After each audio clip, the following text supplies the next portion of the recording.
Hi, it's Lyra. On this month's episode of the Vanguard, we've decided to include a content warning. In part 1 of the episode, there is a brief mention of suicide, and in part 2 of the episode, there are brief graphic mentions of self-harm. Timestamps of those mentions will be listed in the description of the episode below, as well as links to resources for help regarding mental health. If you or someone you know is considering self-harm or suicide, please reach out to the National Suicide Prevention Hotline at 1-800-273-8255, suicidepreventionlifeline.org, or any other of the links provided below. There are lines and veils at any table, and as players and as people, we care about those sitting at it or those listening to us, no matter who or where you are. Thank you. Hello, it's Wisp, brought back from the depths of oblivion to explain to you what you would already know had you simply paid attention the first time. Previously on Vanguard. They're not going to deport me, are they? You do have a legal right to citizenship in this country, do you not? I don't know. This is something you should have told me already. We seek the great consumer. No, it can't be like this. It can't be like this. Is he just stuck like that forever? Is this my fault? I took his powers. I can steal powers now. How cool is that? I have to be honest, very mixed feelings, but I don't like what it did to my friend. The first step you need to take will be at the mayoral debate on November 2nd, 1 week from today. You need to be there, you need to be backstage, and you need to bring recording equipment.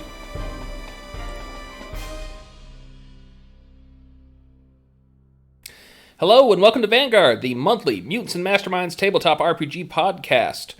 We're doing a little bit of different this month because scheduling was a nightmare, so we are having 2 half sessions that we're going to combine into one. Joining me for this half of the session is Lyra playing Stampede. Hello. Kirby playing Mr. Nobody. Hey, everybody. And Shira playing Lazarus. That's me. Shira, Yes. give me the shout out. Let's just jump straight into it. This month's sponsor is your butt. Well, your prostate, if you got one. Let's talk about it. It's the uncensored way of saying a-hole, though it does not sound as intimidating when you call someone a prostate. This month is September, which just so happens to be Prostate Cancer Awareness Month. Though we are recording this in August, but time is wibbly-wobbly. So we are here to tell you to check your nether region, make sure it's all running correctly, and stay healthy. Specifically schedule routine checkups with your doctor and look out for any unusual symptoms.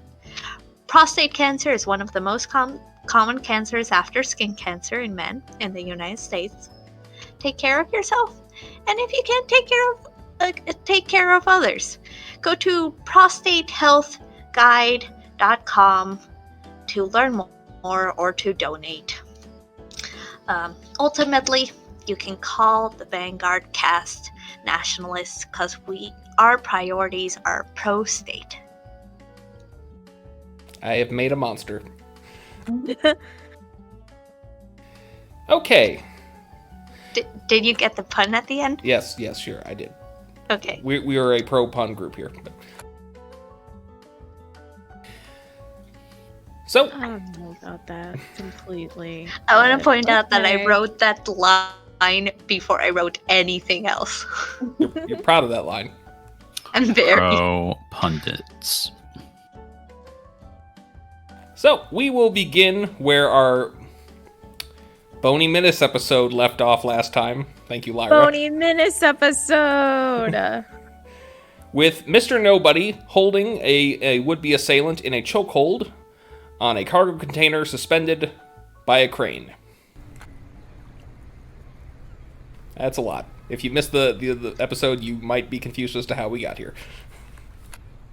This is such an action shot.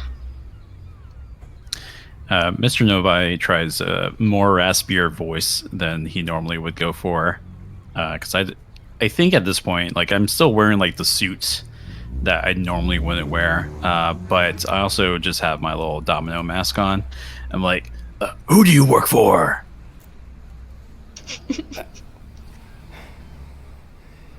You gotta know. If you're working for them, who's working against them? I'm a private contractor. Well, you sold your soul to the devil. Oh, who do I work for? You don't know? I tighten the grip on the chokehold for a moment. You're working for vampires, man.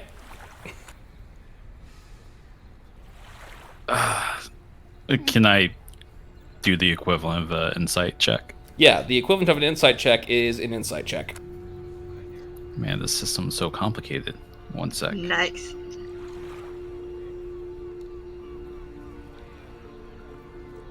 $19. Okay, you sense that at the very least that he believes what he's saying. All right, let's say that I believe you. Who do you work for? Not gonna ask again. We are hunters. Hunters! We're here to save you from happening what happened in Europe.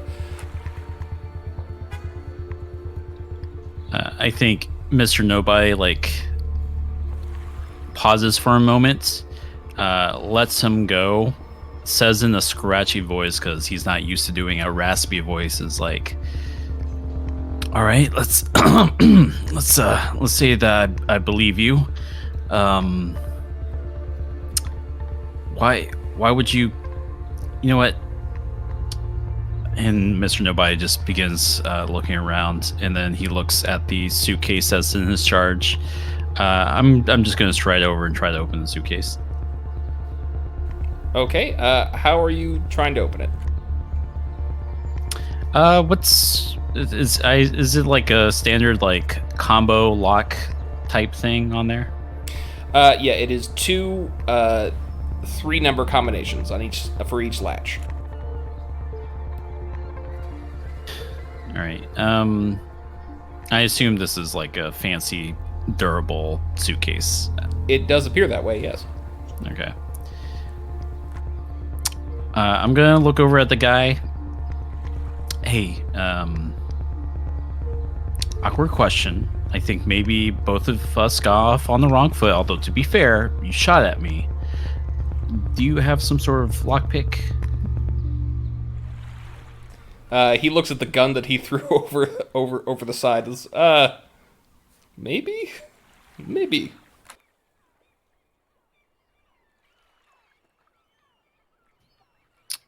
All right. Well, I'm gonna wait for him to get the lockpick. Hey, Yuri! He waves down at the crane. And he points down. He is slowly lowered. The two of you are slowly lowered to the ground. He jumps down. He moves to pick up his gun. Says, "Is okay if I pick up the gun?"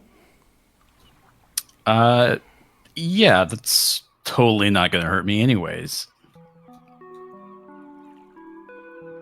Okay, so he is going to pick it up, climb back up onto the cargo container, where he is going to attempt to aim it at the latch. Okay, Mr. Nobody is going to cover his ears because hearing protection is important, kids. Yeah, we should do a tinnitus month. Write that down, Shira. Wait, what? Ear protection? For tinnitus. Oh, okay. I'll put that into the ad list. Okay. It just, he did not plan that well, and it just deflects right off the corner and down into the cargo container. You can hear it kind of plink around a couple times inside. Well, that was a nice try. Hey, how about letting me give it a shot? He is going to hand you his rifle. All right. Hey, give it a shot, eh? Hey. I line up the sights. I think Mr. Nobody has literally never fired a gun before outside of like arcade guns. So he's just going to do what he sees on TV and dramatically like hold the gun up for a second and then try to fire at the lock. Do you have any gun skill at all? No. This is going to be a straight dexterity check. Now, technically speaking, this is an inanimate object, so there are separate rules for how to attack those. So it's certain you will hit it. Whether or not you'll do damage, we'll see.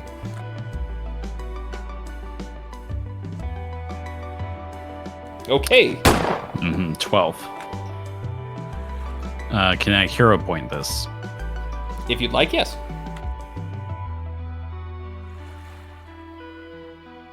Eight. Should have stuck with the first one. Not much better results. You hit it on the corner. It starts spinning around in a circle, but it is unopened. All right. I look at my watch. I forgot. How much time was? How long did I have to like deliver this? Give me an intellect roll to see if you remember.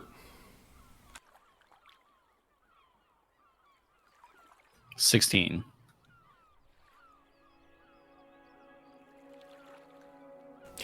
You still got time. Hour or two. Okay. I asked the guy his name. I already know yours name, but I don't know this guy's name. Hugo. Well, Hugo, this is a little awkward, but I swear to you, I didn't know I was working for vampires.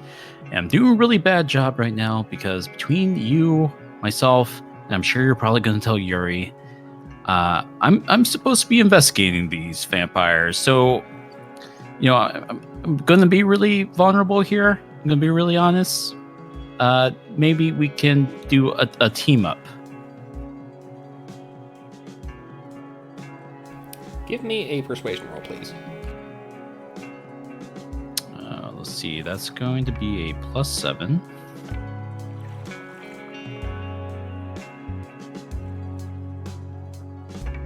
For a total of 23. And you were genuine in this? I shouldn't have asked for a deception. Yes, correct. I am being very vulnerable and genuine about this. Really embarrassed. He looks at the cases. They are expecting you. Yeah? Yeah.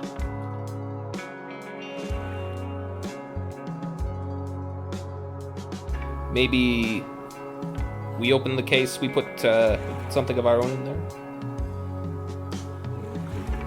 We come up with something else. Yeah.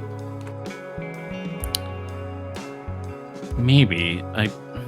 I'm definitely down for opening the case. I want to see what's in the case first before we talk about putting something in there. How about this? I'm supposed to make this delivery in a couple hours. You and I clearly can't get this open. You think Yuri can get it open? Yuri! He's gonna lift up the box and wave it at him. You open? Yuri is going to grab a set of power tools. At this point, it's not a question of whether or not he can open it, it's whether or not he can open it and not damage it. So I'm going to give him a roll.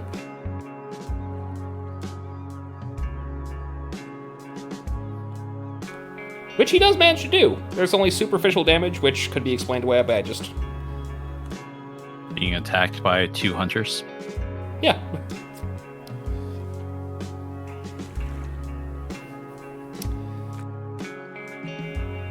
And it is open. All right. Does it pop open, or are you just saying that I can now open it? It has not opened itself yet, but the latches are popped off. Okay. Yuri, Hugo, maybe step back like, I don't know, 30 feet, or I suppose you all use meters over there? I don't know. but I don't want this to blow up in your all's faces. They do so. Mr. Nobai is going to kneel before the suitcase and kind of like place his hands on it, look away, squinting his face, and just bracing himself mentally, and just open the briefcase. Okay, you open the briefcase, and you see a collection of pouches. And each one of these pouches has a tiny little strap attached to it, and a digital timer. The scent which you got a little whiff of before is now unmistakable. That is definitely gunpowder. And maybe a bit of gasoline as well. What's the timer set to? The timers are set at 000. They're not moving at all. They're just... By your estimation, there's maybe about 100 of these little pouches in there. Okay. Well, I ask Yuri and Hugo what they think of this. I'm going to wave them over.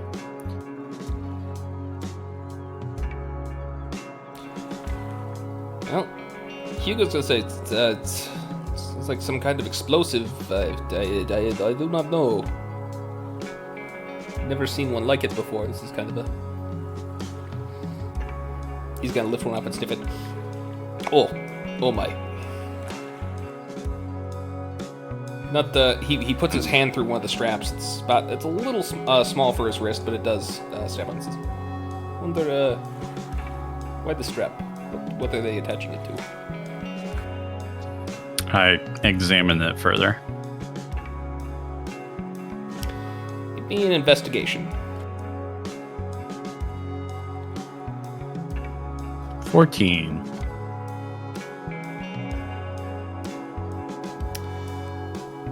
You know, at least based off the description, this is clearly not meant to be attached to a human arm, or perhaps not even meant to be attached to an arm at all. They're very lightweight, and you would guess that the gunpowder, the initial explosion, is not the primary purpose. It is the gasoline that may be more important. There seems to be a lot more of it, that these are a small incendiary device.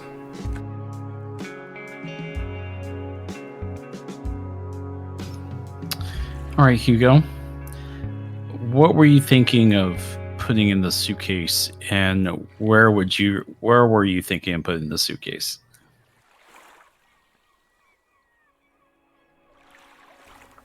He produces a small radio bug from Yuri's toolkit. Little battery pack attached to it. It says, open the case lining, yes, and we can track its movements. Mr. Nobody scratches the back of his neck. He considers Hugo and Yuri, considers what's already in there. Okay. Yeah, let's do it. All right. Give me one more stealth roll to see if you can successfully hide this inside the case. So the stealth roll? Yes, a stealth roll, please. 30. Oh, Good job. You don't even know where you put it. Yeah, you tear out the case's lining, you tape it to the inside, and then seal it back. Put a little hot glue to hide the separation. You're good to go. Nice. All right. I guess I tried to exchange contact information with Yuri and Hugo. Do you speak any languages other than English? I speak Tagalog. Forgive my ignorance. What language is that? Filipino. Okay. Then you do not understand what they are saying, but there's a bit of an argument before, begrudgingly, Yuri gives up his phone and hands it to you. Okay. So very much like a burner phone. Yes. It's a flip phone, too. Classic. Very classic.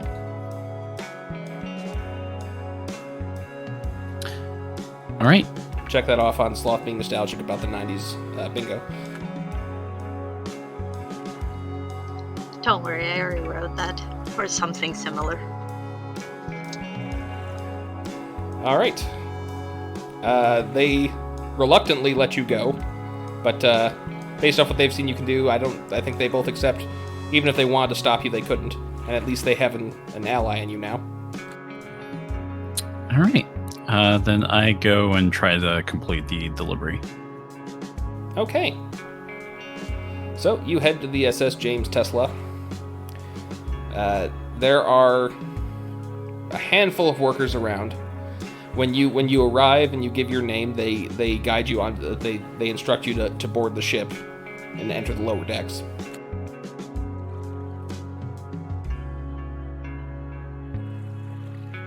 All right, I do that.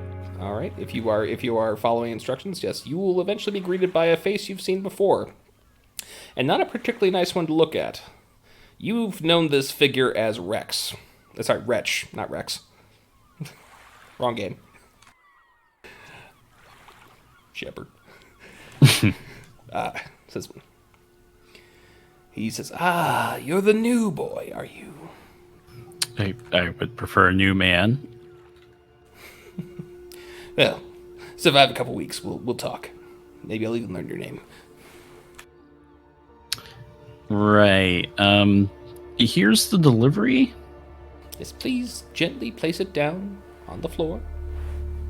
I don't think anyone told me I need to be gentle with this, but okay. I gently put it on the floor. All right, I'm going to give Wretch a chance to see if he can tell if it was tampered with. Can I try to distract him by, talking his ear off? Yeah. Tell me what you're going to say, and then roll deception. I think I want to give him a half-truth, which is to say that I was accosted on the way here, and I try to give just enough, interesting detail to, catch his notice. And then I'm going to obscure the fact that it was Yuri and Hugo, or that I had any physical contact with them. I'm just going to explain that I was shadowed, and that I lost them after a little bit of a foot chase. All right, go ahead and roll deception.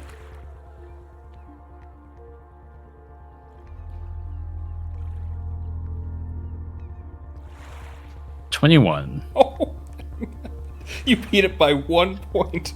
Nice. And that was nat 20. I only had a +1. Because Nice. despite the fact that I want to be an actor, I'm not a good liar. No, man, acting's not about lying. Lying's about telling your truth. I'm sorry, acting is about telling your truth. Actually, that still works both ways. Lying is also about that. All right. Says he is somewhat impressed.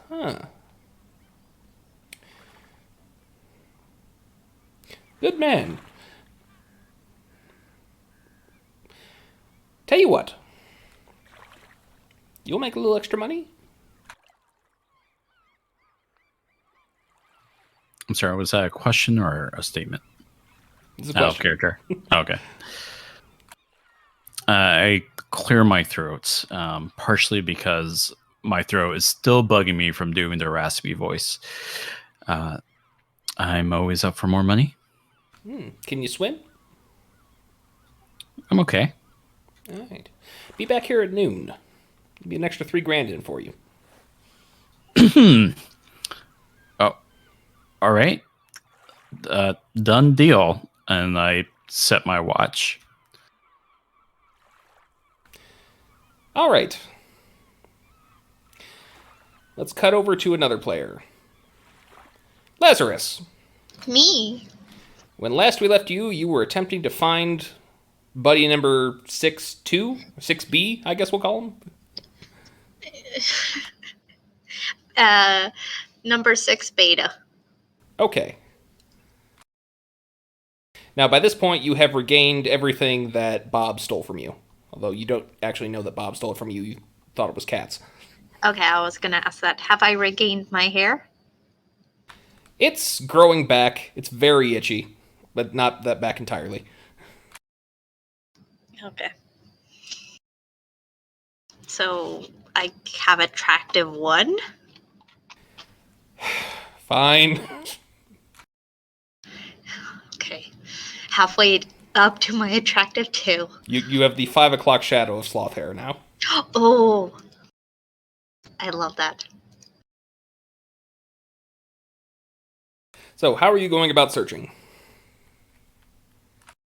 I'm hacking into the city electrical grid, and seeing where there's power surges, and I'm cross-examining that with IP, what's it called? IP addresses of where the emails are sent from or being received. The spam emails. Okay. Give me a technology roll, please. 2, actually. First one for the hacking, and the second one for the IP trace. Okay. I upped my technology, so it's even better now. Okay, that's a 35 for the first one. And that's a 27 for the second one. Okay. You do find a couple power surges throughout the city. They seem to be randomly placed. You dismiss a couple of them, or you look up and you dismiss it as Bitcoin mining. However, you cross-reference the IP addresses with some of the senders of the emails, and you find one that you think is a very likely source. It is in a second-floor loft apartment in the yuppie part of town. North Central. Does yuppie mean good? Bad? Yuppie means pretentious rich people. Oh. I got it. The hipster. Yes. The hipster neighborhood. Okay. And you're fairly certain that whatever's there is related to the emails.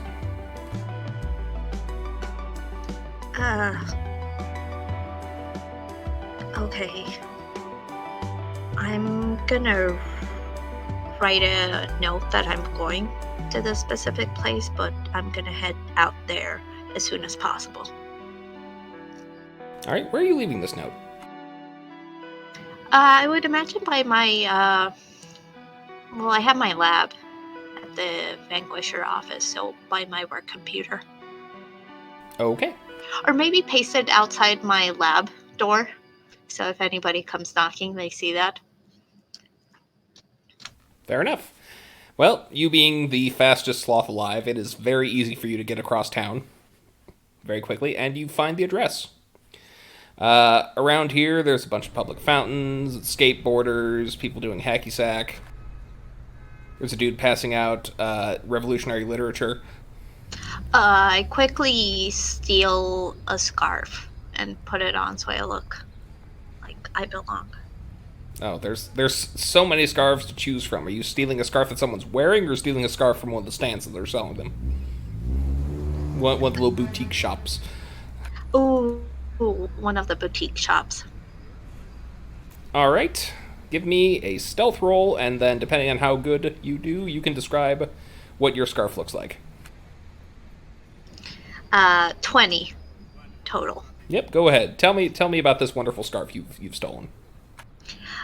This would be just plain white with like golden like detailing with like pineapples for some reason. golden stamps of pineapples because that's popular. That's it. It has little floofies at the end. That sounds hideous. It's perfect. All right. So, how would you like to approach this building?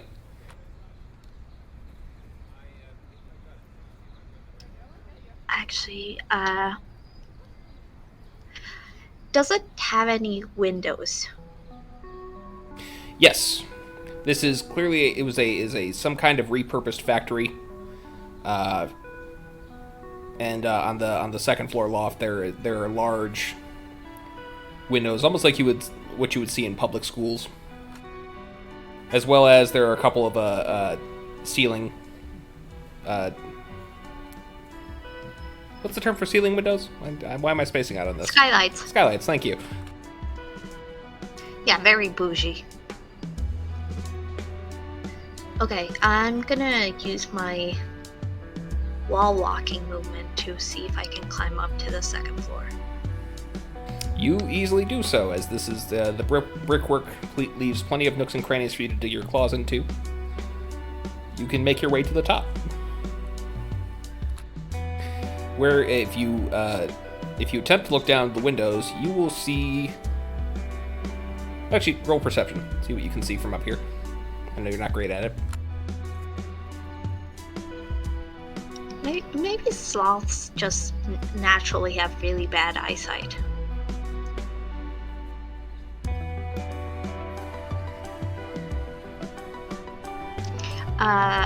20. I actually rolled really well. Okay.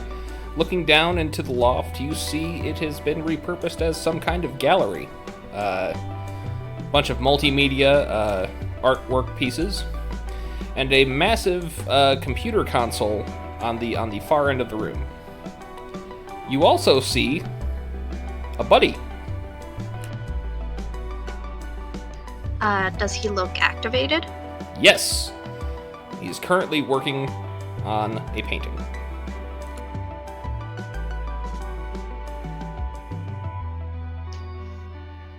Okay,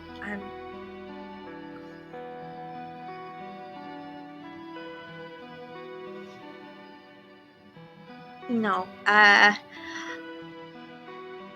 gonna rush in and try to turn him off. All right, then I'm going to need to enter initiative, please. Unless you'd like to, are you entering stealthily or are you smashing your way through? Arnold style. Stealthily, if I'm able. Roll stealth, please. Rolled well. I'm sorry, that was not on purpose. That's a 29. Okay. You creak open the sunroof very gently, and you drop down into the room.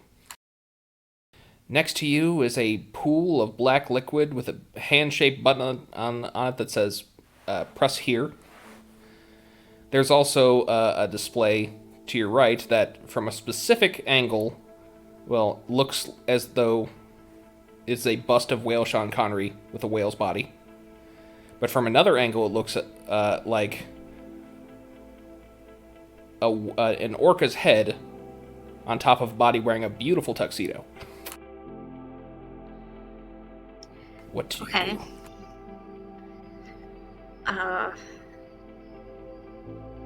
So I feel like I've become well acquainted with body anatomy over the last month since number 6. I went scavenging in their insides. So I feel like I won't even interact with this body. I just want to turn them off and then take them back to my lab to look at their memories. Because I know I have a weak spot for Buddy, and he can lie his way out of me getting him. Alright, well, I'm going to need you are able to surprise Buddy, because you've rolled well enough in stealth. Go ahead and roll an attack.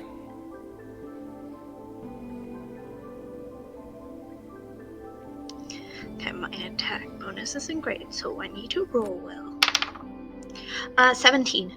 17 will hit, and now, because of the way you're trying to do it, rather than doing a physical attack roll, it seems more like you want to try and shove him down the other way. Give me a technology roll. 25. 25, yes. You deftly pluck the right cord, severing Buddy's conscious components with his motor capabilities. He is now inert. Unmoving. But still conscious.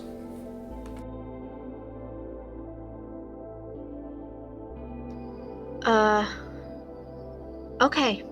Wait, can it speak? But I'm sorry. Number 6, can you still speak? Who's there? I can't see anything. What's happening? What are you doing? Oh, I move in front of them, so I'm facing them. Hi, I'm Lazarus. I'm sorry. I have to ask this, but do you go by number 6? I am Buddy number 6, yes. And I know you. I've seen you before. Yeah, are you the same Buddy that... Well, everything happened. You seem... Sorry. This setting is really... I was not expecting this from you, so I'm kind of confused. I'm not sure there was actually a question in that statement.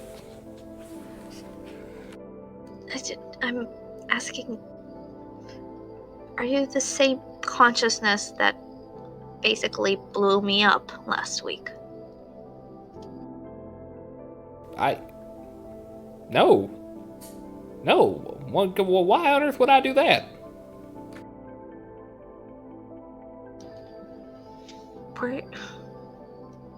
When did you start? When did your body come alive? Your consciousness start? This unit was activated 2.5 months ago.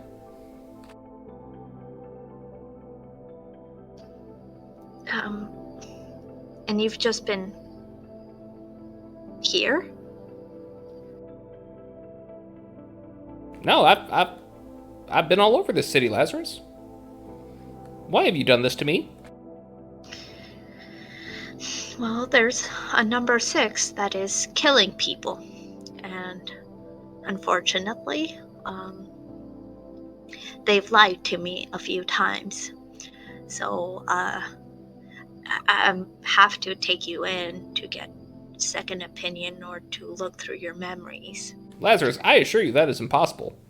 Buddy Code clearly states we cannot allow to harm sentient life. This buddy found a way. Were you activated on the Vanguard campus or somewhere else? I was activated in the sub-basement dumpster, which is most unusual. Yeah, I've visited that place, actually. It's very hot, especially after the bomb went off. I think you were awakened by this buddy, by number 6. Correct. As I call him. This buddy is bad. I'm trying to find them and stop them before they can hurt more people. That doesn't mean that you're in trouble. It just means that I might have to take you in for a bit. Have you been in contact with that buddy since they activated you? Yes, frequently. Are you in contact with them right now? No, he has not contacted me in several days. Not since I finished his last project. Can I tell if he's lying? Roll insight.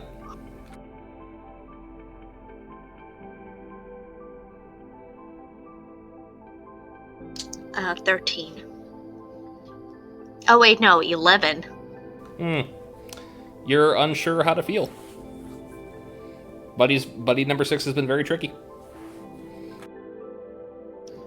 How do you communicate with this buddy?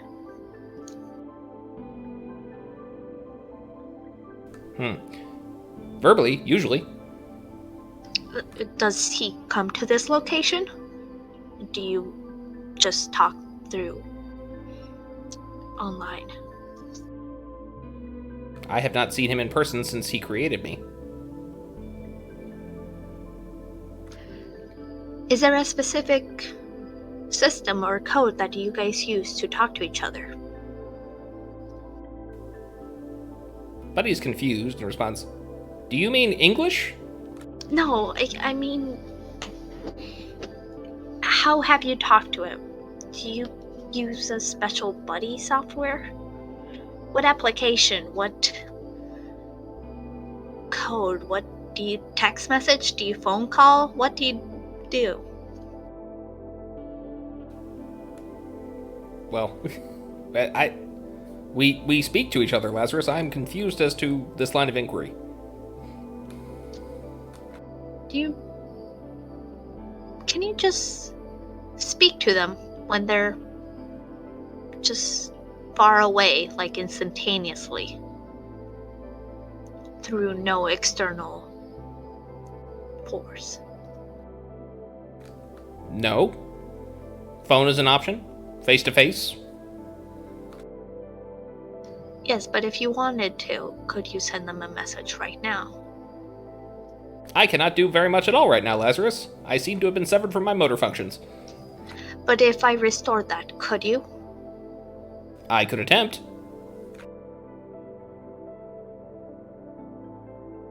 Could you send a message for me? Of course. I'm happy to help. I'm your buddy. Okay, before anything, I'm gonna tie up the thing so he cannot run away. Actually, no, I'm not doing that. I'm just gonna try to restore what I did. Alright, it's easy enough to plug in what you had unplugged. Okay. Tell him this. I found it. I know what whale Sean Connery is. You do? Send him that message. Alright, he begins typing. If I may be so bold, could you inform me I have been working on this problem since I was created. It is most difficult. Soon enough, all of you will know.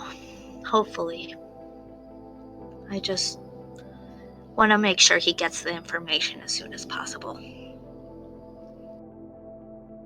Alright, well, we are going to cut it off there and jump to Stampede. It's about damn time. Well, listen, I got 3 players going 3 different ways. It happens. Hi, how can I help you? Well, when last you told me, you were gathering dragon books at Wisp's library and heading back to your sanctum. Yeah, Is that still before your place? I do that, could I also ask Joyce for her contact info? So sure, sweetie. Thank you. I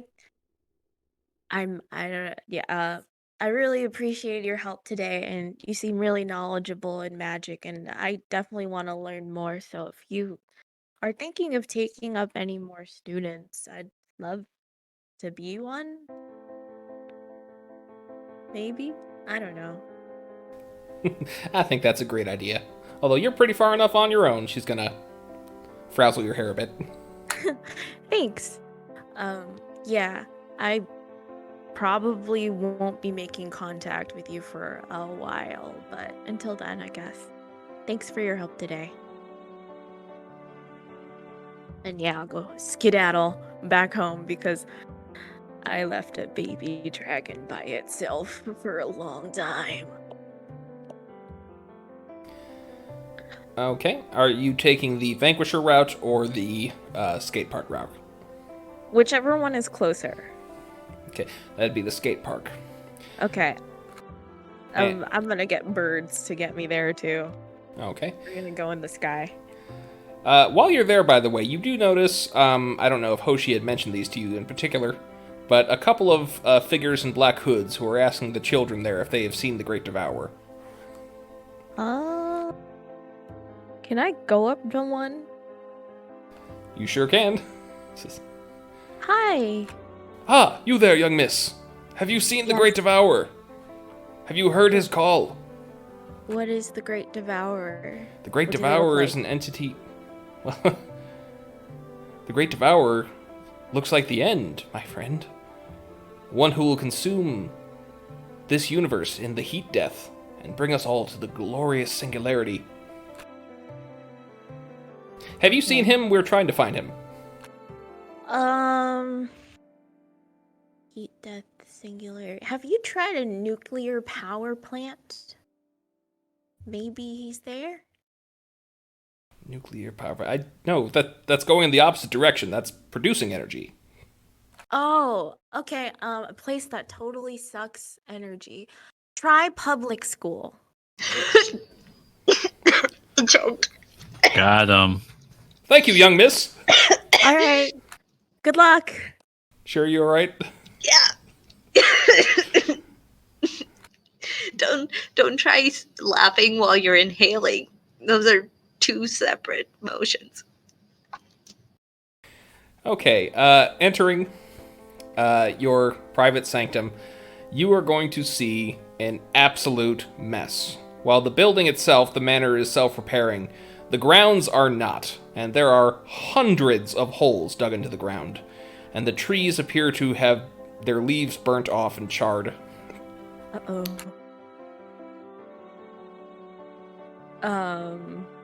I am going to drop my shopping bags and open a pack of meat and just kind of let it like waft in the air a little bit. Be like, hello, baby. Give me a persuasion roll. Okay. Actually, strike that. Give me a perception roll. Okay, I'm better at perception.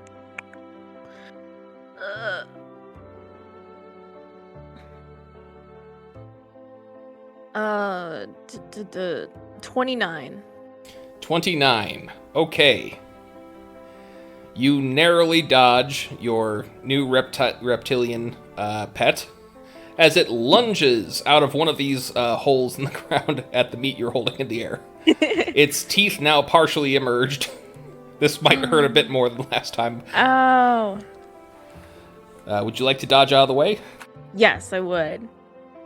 But I'll drop the meat. Instead of going like Toro, Toro, Toro. All right. Does a 19 hit your This is dodge? dodge or parry? This Okay, is dodge. Okay.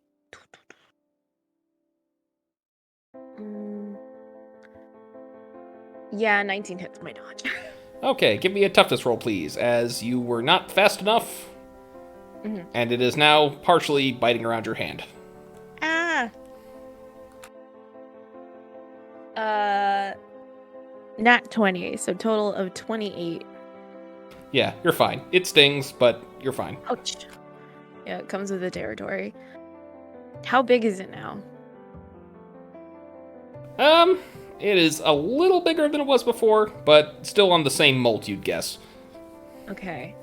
And it's just chomping, right? It is, and its once beautiful silver opalescent scales are now just covered in dirt.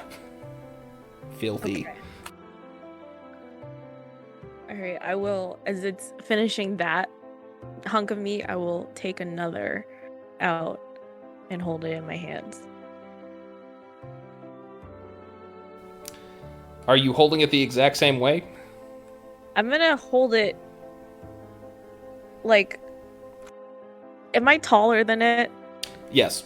Okay, I'm gonna hold it Significantly. above my head. Okay. It jumps up a few times chomping, and now it is going to try and climb up you. Okay. I want it to not climb up me. I would say I want it to sit.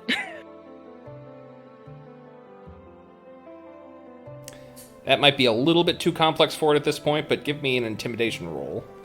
Okay. That's a presence, right? Yes. Okay.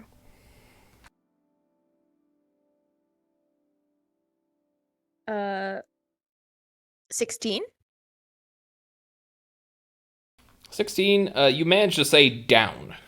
Down? Okay. And it will then drop to the ground, start once you do the push down motion. But now it's kind of just like moving in and out between your legs, just staring at the meat, trying to jump up again, but not climbing up on you at the very least. Okay. That's good enough for now. I give it the meat. We'll just start reinforcing down first. All right. It doesn't even chew, doesn't even bother. Just pretty much a whole hunking swallow. However, you do feel quite a bit of heat emerging from its mouth, as right before it swallows, there's a little gust of flame just bursts out, like almost like a belch. This is so cute. Okay. I am... Yeah, I think I'm just gonna spend time with the meat reinforcing down. We're just gonna work on down for now. And, listening to me. All right.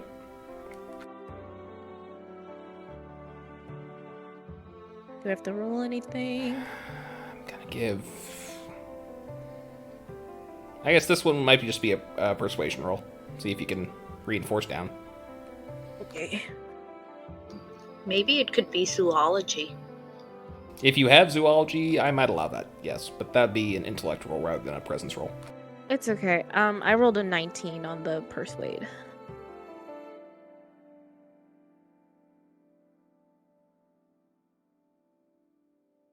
Yep, it understands down. Yay! Okay. I'm so sorry I left you for so long, baby. I won't ever do that again. I got distracted by a bunch of things, but I promise I won't neglect you anymore. You are my baby. Speaking of which, she pulls out like all the books she stole from Wisp's library. I need to find out what you are. So, I kind of leave it with a pile of meat, and I'm gonna just sit down while it's like eating and flip through the books. Okay, so the microfiche recommended 3 books to you. First was Brother Orzia's Anatomy of Dragons. Next up is Vittorio Petro's The Omnibus of Reptilian Megafauna of the Asian Continent. And Capriana Rizanda's My Life Amongst the Dragons. Cool. I will start with whichever one will tell me what type of dragon I have. All right. Give me...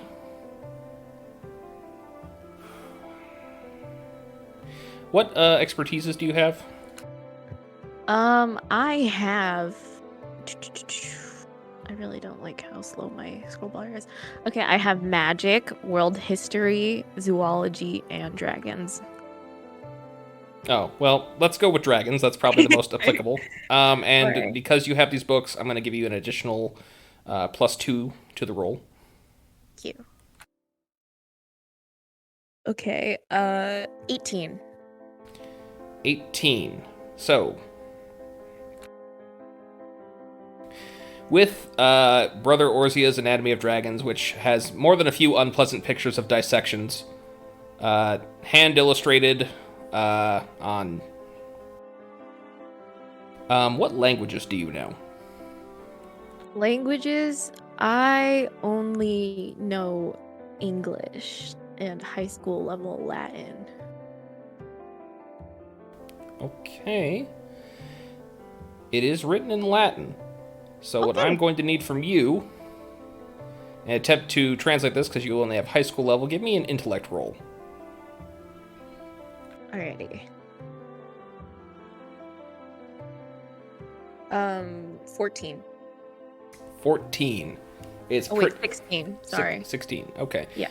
It is Yeah, pretty rough, but you kind of hem and haw your way through it, but you believe you have found the particular breed of dragon that yours is, based off the description of the anatomy.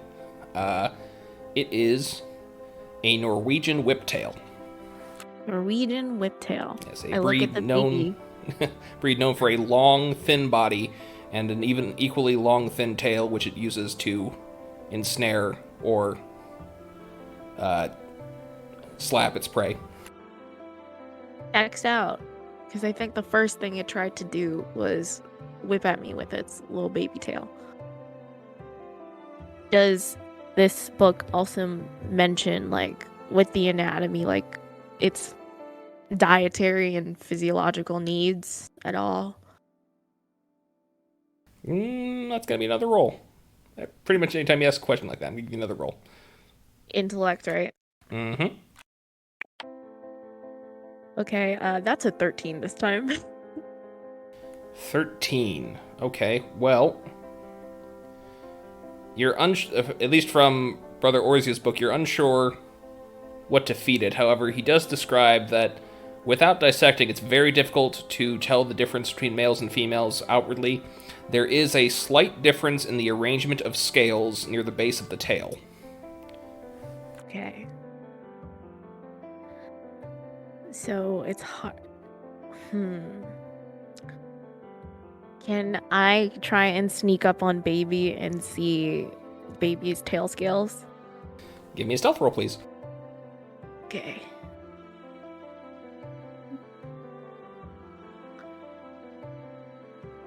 Is stealth dexterity based?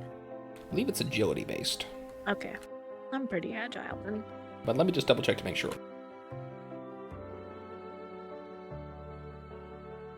It's agility. Okay. If so, that's a 22. 22, yes.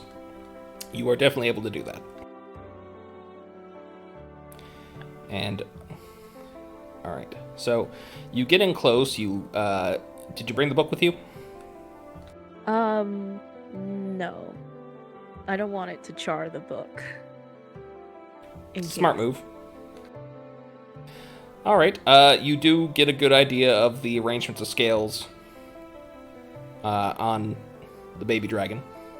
If you'd like to go back and double check, you will determine it is most likely a female. Baby girl! I have a daughter! Okay. What does it say about the behavior of females? This particular book, nothing. If you'd like to look in the other books, this one is literally just description of the anatomy. Okay, I'll look in the other books then. Alright, give me another Yes. intellect roll. And maybe just their behavior as a species in general. Okay. Nat 20 again, so 22 total. 22 total. Alright. So, towards humans, it's observed in my life amongst dragons that females don't really behave that much differently towards humans. Towards other dragons, females and males tend to be extremely territorial, and even more so with members of the same gender. They only allow members of their other species to get near them when they are attempting to mate, and then only for a few days. If another dragon enters what the dragon perceives as its territory, it will likely kill the rival.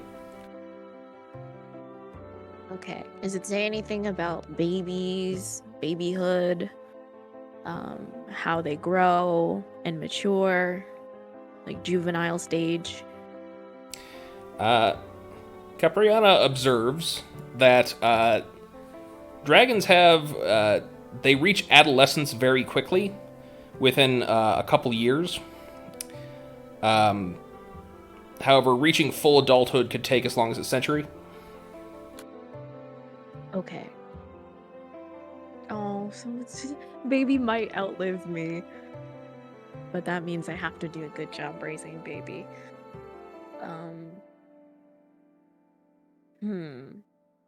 What else do I want to know?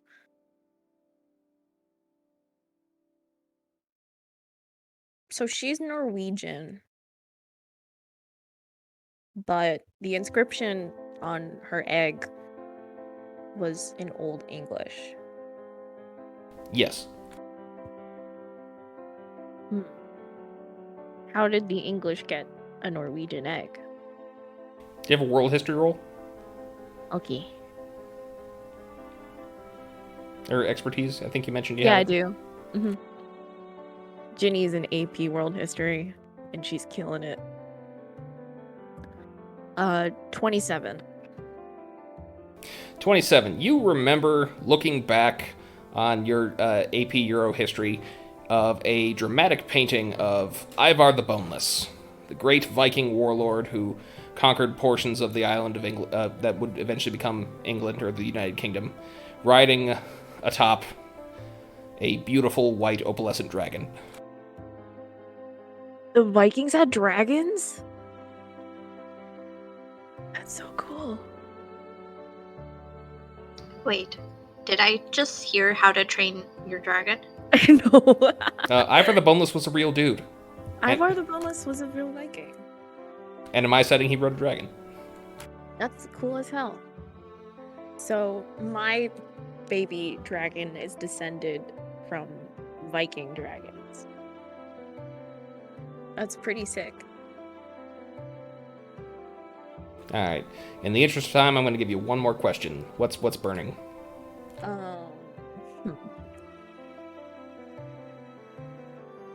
Burning questions. Okay, so I know she's a girl. I know she's a baby girl. I know that she's a Norwegian whiptail. It takes her a few years to mature and then could live centuries. Do they have any other magical capabilities like other dragons might? Will she be able to like speak, shapeshift? What is it? Do they have any other sort of magical traits? All right. Give me one more roll. Okay.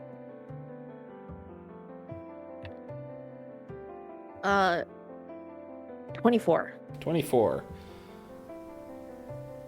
All right. Vittorio Petro describes several stories of dragons throughout the world and their different abilities. Some fire-breathing, some manipulating weather patterns, some appearing as humans.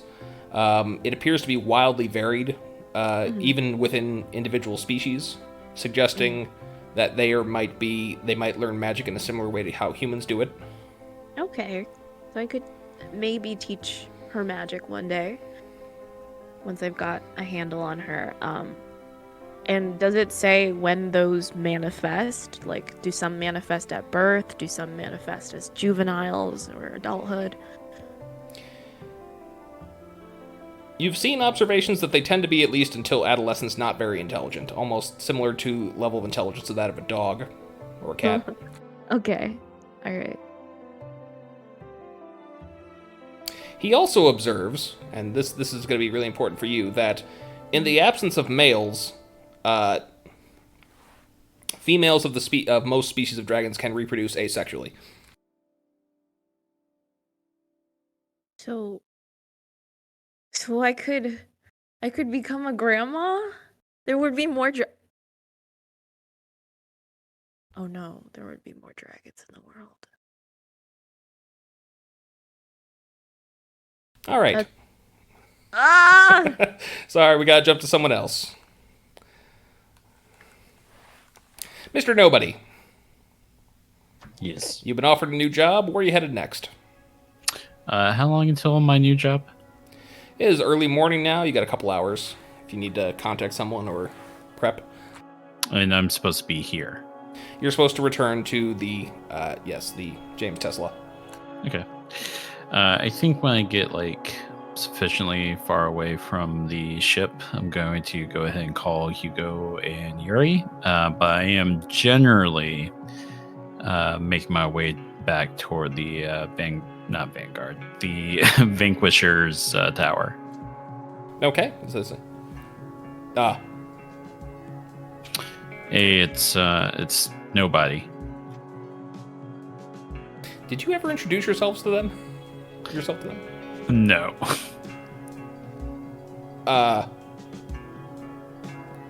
Okay. The guy you gave the phone to. That's yeah. my name. I'm Mr. Nobody. You might have heard of me, and I know they can't see me, but Mr. Nobody is going to do a grin and the finger gun anyways while holding the phone to his ear. Anyways, I dropped off the package and thought you should know. Good work. What now?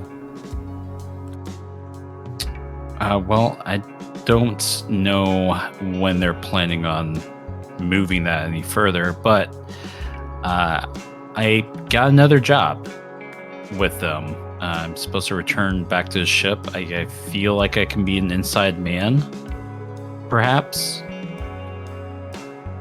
Okay. We will work on getting boats in case we need to pull you out. Fantastic. I was asked if I knew how to swim, so whatever they have me doing next, I'm apparently swimming. I don't know if that will factor in. Okay. Sound good. All right. This is going to be awkward. Do you want suicide pill? No thanks. I think I can handle myself. I just say sometimes they capture you. You'd rather be dead. I'm confident in my ability to get out of any situation. Believe me. Yuri. No pill. Okay. Yeah. Well, good talking to you, Hugo. I guess we'll be in touch. I'm supposed to be there in a couple hours at noon specifically, and I'll maybe see you there. Okay, goodbye. I'm not used to talking to people on the phone, and I just hang up. All right, so you're heading back to the Vanquishers. Yeah, I mean, do I have time to do a round trip? I guess I should ask. I'd say if you're going by vehicle or via teleportation, you should have enough time. Yeah. Okay, cool. Well, sadly, you find on this Halloween day, the Vanquishers' fortress is largely empty. Would you like to call someone? Yeah, I want to call Lazarus. Well, let's pull Shira in. Lazarus! Yes. While you're waiting for number 6 to call Buddy 6, you get a phone call. Or a Vanquisher call. Hello, this is Lazarus. Hey, it's Nobody. Nobody, are you okay? Yeah, I'm fantastic. Yeah. Where have you been? We've all been worried. I mean, I had a bit of a binger last night, and I took a side gig this morning because I'm kind of strapped for cash, and I'm good. Where are you up to? Are you okay? Yeah, no, I'm just following some leads on number 6. Do you need anything? I can come, actually immediately. I run pretty quickly. Yes, but not immediately. Sloth, I tested already whether or not Bob can hear my thoughts, right? I think, yes, he can. Was the test, yeah. Okay. Except at times when he was unconscious. I see. is he unconscious now? Especially considering he specifically was the one having a binger last night. He is very quiet right now. Has been for a while. I quietly think Bob. I guess I think whisper Bob.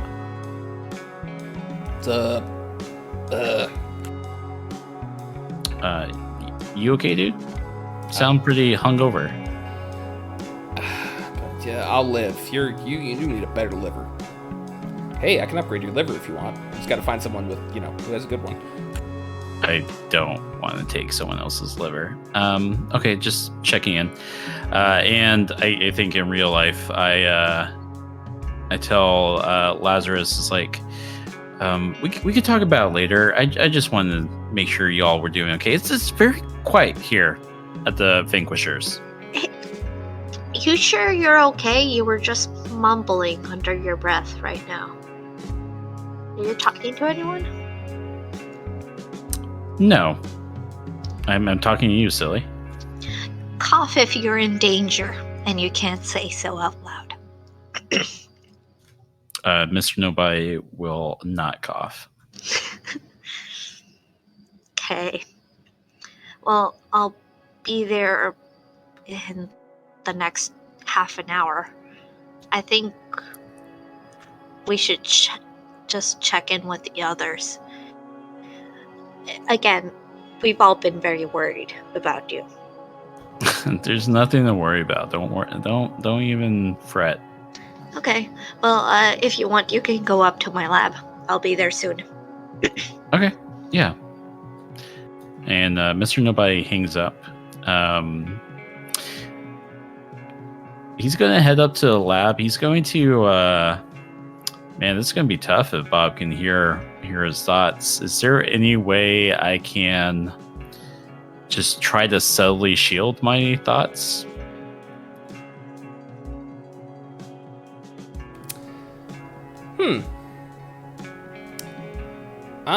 Yeah, tell you what. This will be, I guess, an opposed will. Like, he's going to roll to attempt to read your thoughts, and it's versus your will. If you're trying to actively resist. Sure.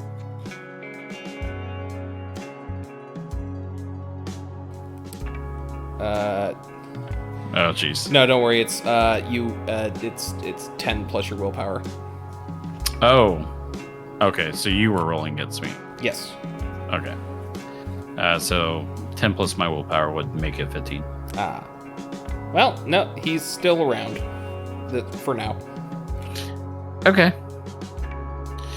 I think when I'm up in Lazarus's lab, I will basically just try to talk Bob's ear off while also playing around with stuff in the lab. And I'm specifically trying to distract Bob while as mindlessly as I can try to leave. What do I want to leave? What kind of stuff is in Lazarus's lab? There would be a lot of gadgets, circuits, some explosives. I don't know. It's like a shed, but times 10. Everything. Okay. I'm gonna... I don't know if this is going to be any better. But I'm going to just really think about my acting classes and just, think/speak to Bob about, be like, hey, so that thing we did with Lazarus, where we kind of just took their ability, do you think I can take from another celebrity their acting skill? And I just want to try to entertain that idea, especially if Bob is really into it. I will hypothetically talk about celebrities whose abilities I would hypothetically steal. In the meanwhile, if I can, I just want to try to take random knickknacks and just kind of lay them out on a table in a very like odd way. Man, I There would be a lot of wires flying around if you wanted yeah. Well, because like what I really wanted to do, and I don't think I could mindlessly just spell help if I was like tinkering with this wire and looking away from the stuff while also trying to engage. I was about to say buddy, while also trying to engage Bob, and was hopefully a distracting enough conversation. I don't know how in depth Bob's attention to my thoughts are, so I guess I'm kind of testing this. All right, we're going to roll deception to deceive your own internal thoughts versus Bob's insight. This is not gonna be great. Don't worry, Bob's not too insightful. Clearly.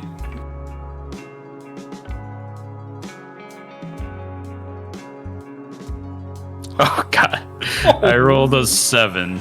Which was I rolled a 6. So. Yeah.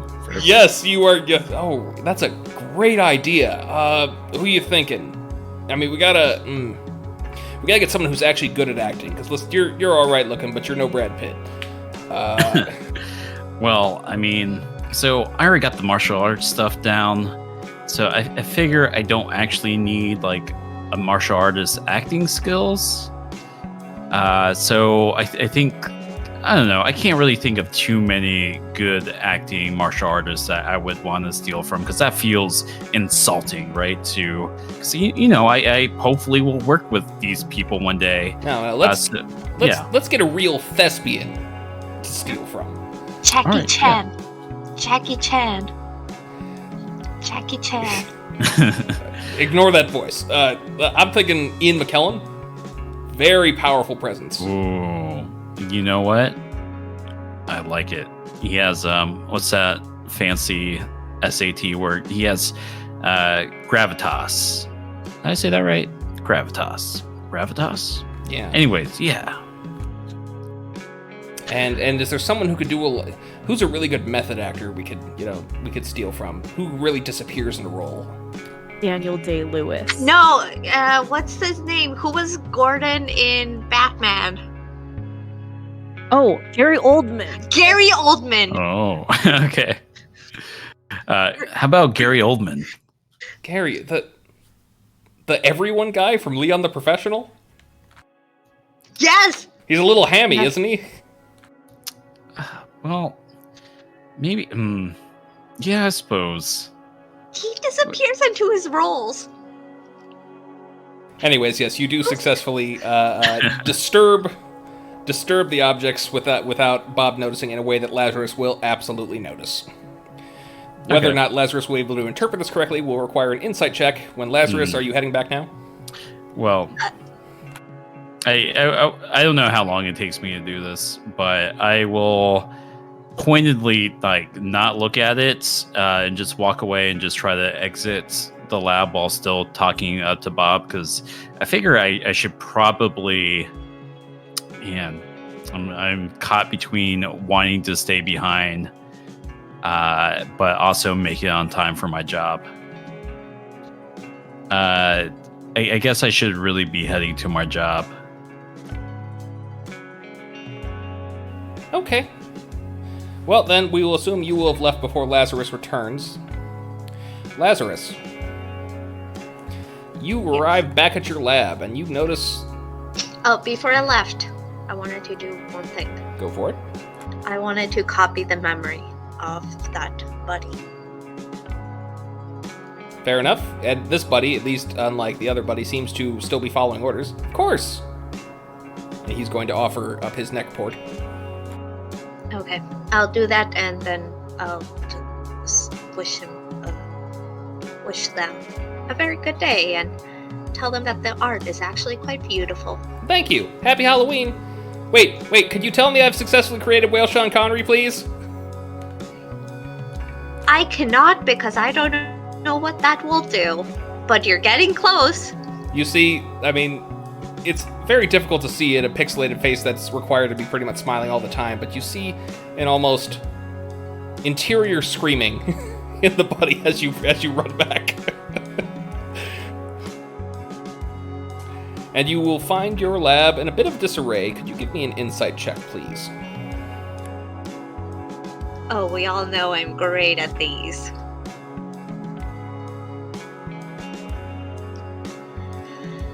Can it be a perception roll? It could be, but it's not. 12. 12. All right. I'm gonna see. I'm Mr. Nobody. I'm going to allow you. I'm not sure what skill I want this to be. Stealth. Sleight of hand. Sleight of hand. I might allow a sleight of hand. That could make. I could hear an argument for that. But I want you, basically, effectively what you're doing is, if you roll well enough on this, you can give Lazarus a teamwork bonus to help comprehend what it is you're trying to communicate. Please do. Okay. Are we good with sleight of hand? Should I try to rationalize something else? If you can rationalize a stronger skill. My own insight. A stronger skill. I would say if I'm going to try to rationalize a stronger skill that I think makes sense here, it would probably be investigation. I know how to look for clues, so I know how to leave clues. I'll allow it. Yeah, go ahead. All right, so that's good. So that's a plus 10 for me. Oh, why couldn't I be in investigation? That's very good. 12. 12. Hey, I rolled that. Okay, well, Lazarus, you're going to get a plus 2 to that. Unfortunately, while you can definitely see that something's messed up, you're not quite sure what's trying to be communicated here. Or if there even is, you don't even pick up that there is something trying to be communicated. That jerk, Mr. Nobody, messed up your lab, and he just left. Oh man, I was going to say something, but I feel like it would be very metagamey. I mean, well, like, so I forgot. Did I gave you the affirmative that I was going to your lab? I don't think so. I think, yes, you did. I told you. I told you to wait by my lab. Yeah, so I would definitely know it would be Mr. Nobody, but I don't think I would be upset about it. Yeah, well, I was thinking like, because I don't know if this would help further. Be like, because I left for the job, but I also knew that you were coming to the lab. And I think Mr. Nobody would have just tried to casually text you, hey, sorry, I had to leave for a thing. Sorry, I left a mess in your lab. But man, I feel like I should maybe give, like, is there a coughing emoji? I'm going to try to give you a coughing emoji at the end of that, like, spam it like 3 times. Oh, that's the code. All right. Well, if you are genuinely concerned about him, would you like to attempt to follow? Yeah, I think at first, maybe Lazarus wouldn't have seen that text, so at first, Lazarus would just assume that they were looking for something, send a text is like, hey, can I help you with something? But as soon as Lazarus would see that cough, he's leaving the memory drive at the lab, putting another post-it note at the door of the lab, and then also sending a text to everybody that maybe whoever's available should come help Mr. No. Just be that they should be on call in case something happens. Okay. And check. Then let me ask you this, just see if I can get everyone in the same scene, just for once. Stampede. Yeah. You are going to receive that text while you're doing your research. Are you going to respond to it? Yeah, I'll just respond with question mark, question mark, question mark. Is something going on? I would respond, I'm not sure, but there's definitely potential for something going on. Okay, I'll try to get there. I look back at what I've named This is her full name, by the way. Sprinkles Vesuvius Ornithopter Harlow, my beautiful baby girl. And I want to try to tell her down, but like down, like stay, like nap time. Don't move until I come back, that sort of thing. And leave out the rest of the meat for her in case. And water, a gigantic bowl of water. Okay. If you want to give me a persuasion check. Okay.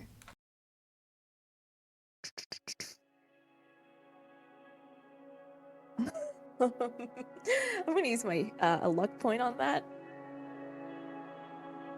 'Cause that was a 4. Okay, I'm gonna use another luck point on that because that's a 2. You just do this because you know there's only a few minutes left. Okay, there we go. It's a 18. Okay, well, it does sit or lay down next to the pile of meat. Mommy loves you. Okay, Sprinkle? I'll be back as soon as possible. I'm not gonna leave you for long. Okay? Stay. I love you. Mwah. I blow it a kiss and I run. All right. Mr. Nobody. Yes. All right, so as you make your way back to the boat, they are waiting for you there. There appears to be a few more people on the dock now than there was before. And they are loading a couple of long bundles wrapped in burlap. Or not burlap, but they're wrapped in a tarp. This is, hey, new guy. Hey. Good, we almost missed you. Yeah. Well, I am here on time. All right, well, they are going to open up one of the tarps, which has a tripod in it. What appears to be a heavy machine gun, belt-fed. Says, he ever use one of these? I'm sorry. Remind me again, Sloth. Are these? This is not Yuri, right? And Hugo. This is No, the people I'm working for. This, All right. yeah, this is the vampire crew. The people you're talking to clearly standing in the daylight, whereas the wretch that you met below deck was in a dark area of the ship, shielded from light. I just try to put on my best actor stern look, and give just a firm nod. All right, so it's real simple. We're on a one-way trip here. We're going to go out east. Anyone gets near the boat, shoot to kill. Are we expecting anyone to go near the boat? I mean, it's broad daylight. We'll see. Don't worry, though. It'll all turn out fine for us by sundown. He winks at you. I wink and finger gun back. All right, well, if you are getting on the boat, they are going to kick off and depart. To parts unknown. On a ship full of explosives and vampires. Please. Oh, I've been waiting for this since we started. I have water walking.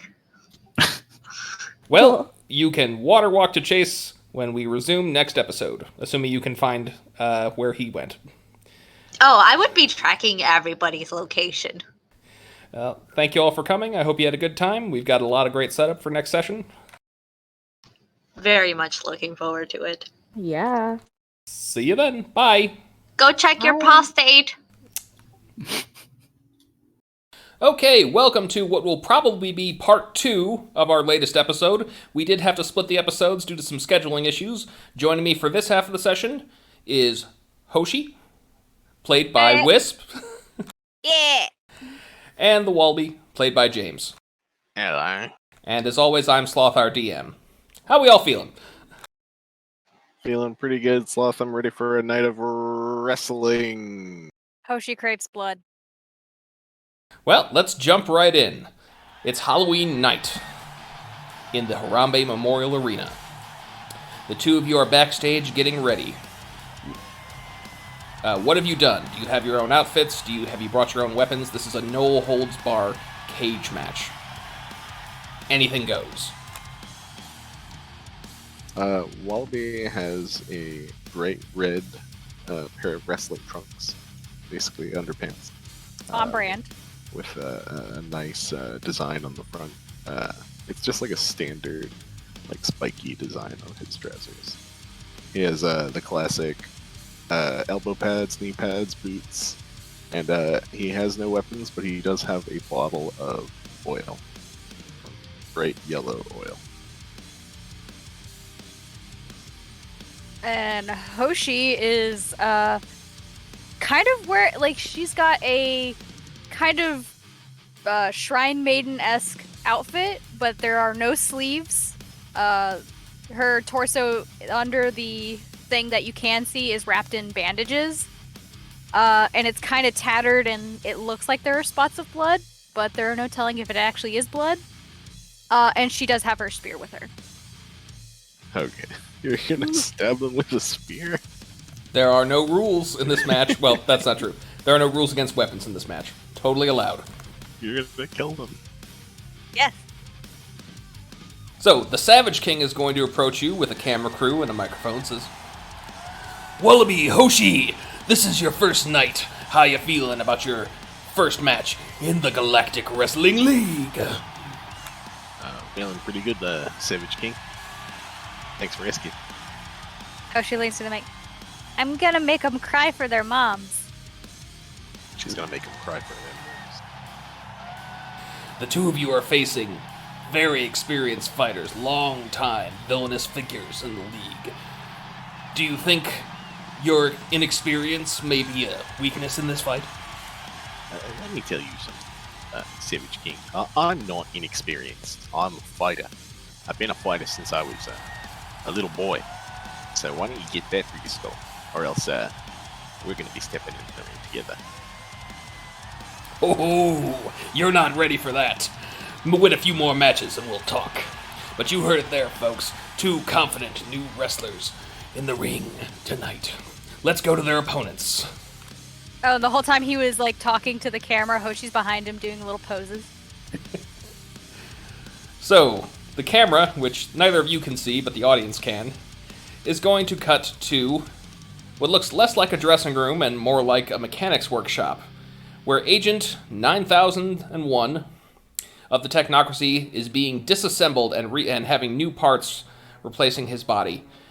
You can see him with his eyes closed, and there's a bunch of needles stuck into his skull, twitching. And in the background, there is a TV screen playing what appears to be, from a first-person perspective, the Wallaby fighting someone at Pandaland. Wallaby. Rather, they're going to announce one of the technicians, a figure who's nearly as cybernetic as the wrestler they're working on, says, "We have analyzed the Wallaby's fighting patterns.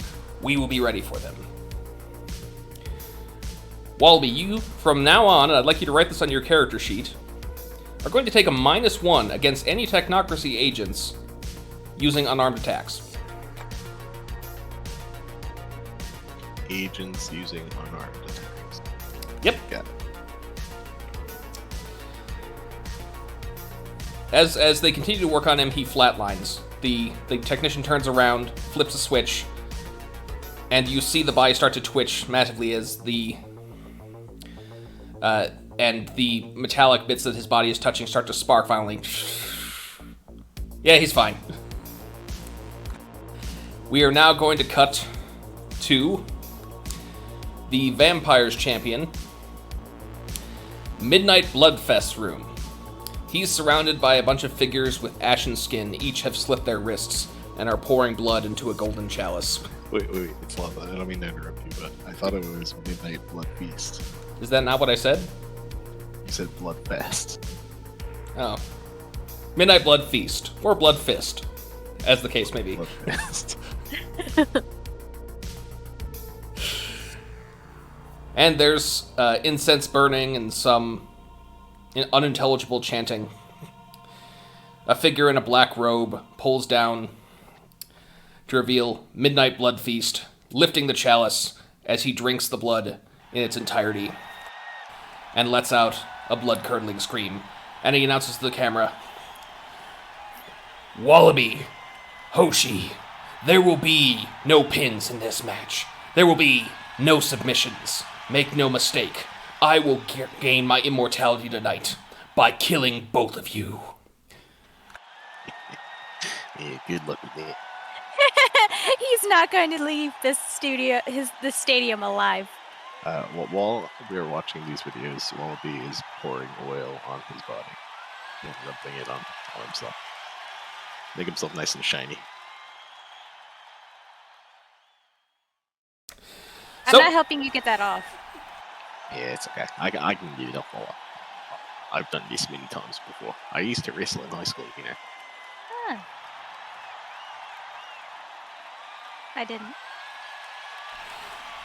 So, two of you are by the stagehands, directed to the stage, get to prepare for your entrance.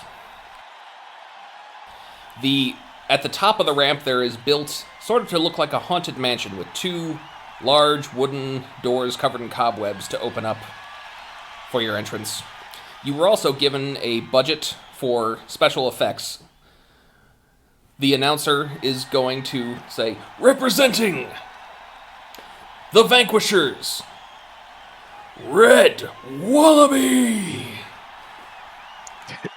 The theme song is Down Under by Men at Work. We cannot play that, but I'm sure Lyra will come up with something. Sorry, Lyra. All right. Tell us how you walk down the stage. Can I have pyrotechnics? You absolutely can. Alright, he comes out, the flute starts playing, the crowd starts cheering. He does some poses, and some fireworks go up behind him. And then he sprints down to the ring at full speed, and he jumps clean from the floor over the ropes and into the ring. Okay. This little roll. You can either give me a presence check or an acrobatics check, your choice. Let's see. I'm gonna go acrobatics. All right. Alright, that's a 9 plus 12, so 21. 21. The crowd loves it. They're on your side. I'm going to have some secret stats in the background, just so you know. That's one of them. Sure. Next up, representing the Vanguard and the Vanquishers, Hoshi. Okay, there it is. Okay, sorry, I was looking up what the song title was. Hoshi comes out and baby metals, Megutsune. Good. Another song playing. we can't play. But at least it gives the idea of what they're coming out to. But she's coming out, she's skipping and waving at people, doing little poses occasionally, and like, there are several pyrotechnics. There's a lot of pyrotechnics just going on. And then she gets the screen. And like waves at everybody with both her hands. Alright, give me a presence check. It's just the... Actually, if you have persuasion, you can add that as well. So it would be... I think it's just 2. Yeah. 15. They're vibing, they're enjoying it. They're here. In the crowd, everyone is in costume here. Who shows up to a Halloween wrestling match out of costume? It looks like, well... It looks like adult Halloween out there. There are a couple kids around, though. The turnbuckles are all pumpkin heads in the arena tonight. The belts they're still made of the same material, but they appear to be chains. And next up, representing the Technocracy of Canada, Agent 9001. Two of those, every evil scientist lab has them, those Tesla coils emerge from the stage, shooting electricity beams in between each other, and Agent 9001 shows up, looking a bit like he's in a Frankenstein costume. He raises one of his arms, which has a chainsaw to touch the Tesla coil. Sparks fly everywhere. And he swings it at the crowd, so it's just raining sparks down. The boos. Oh, they do. Ugh. He just feeds off them. The crowd despises this guy. Boo. Hey, Wallaby. Yeah. He's over 9,000. Boo. Someone got one of my jokes. I'm so happy. I watched Dragon Ball Z. Finally, they announce.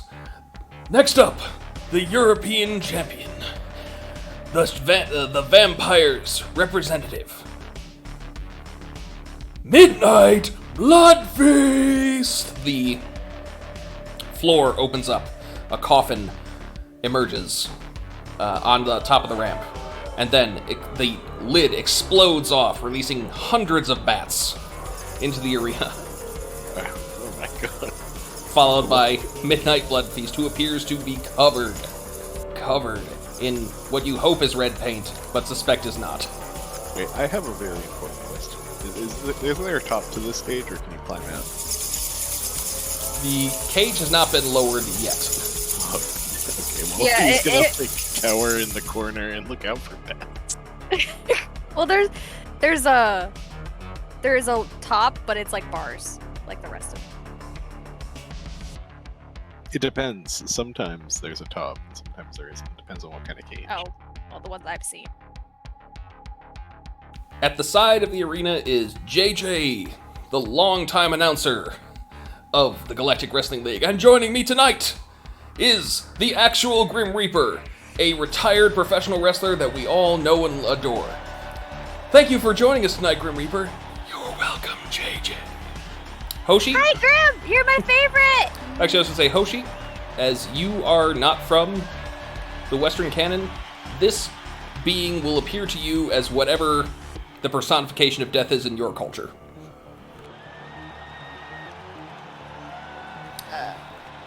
I can nerd out. I actually know this. Oh, go right for it.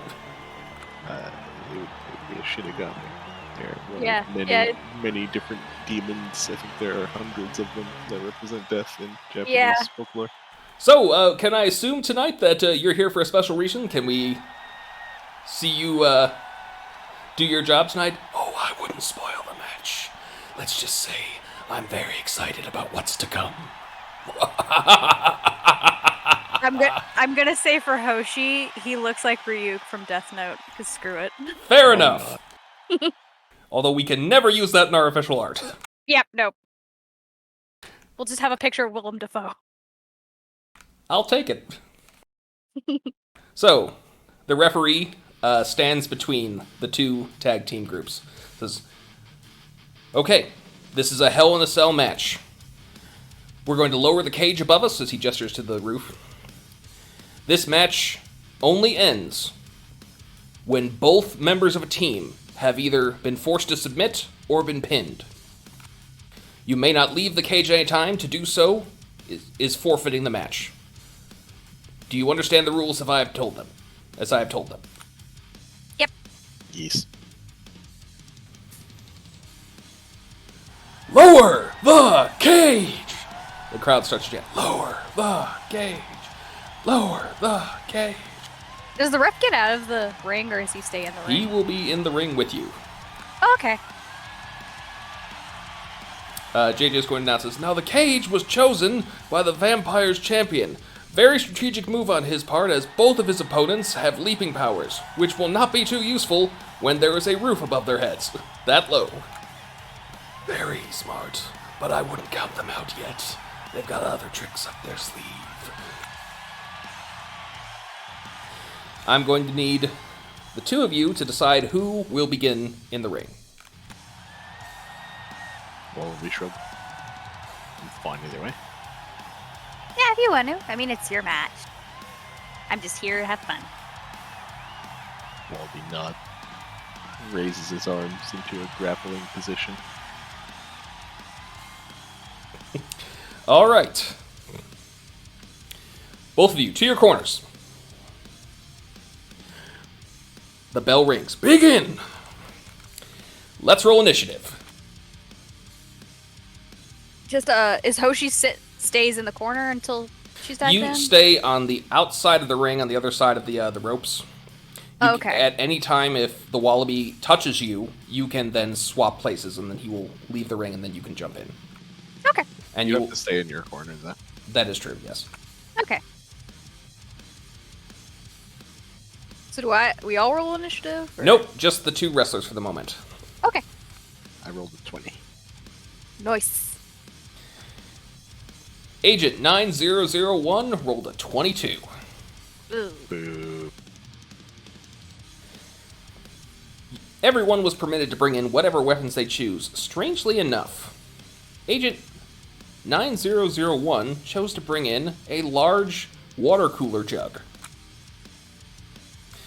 He will use his chainsaw arm to saw it open, and he splashes water all over the stage.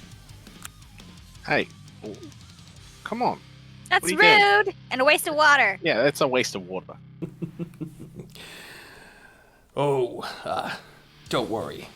It's going to be used.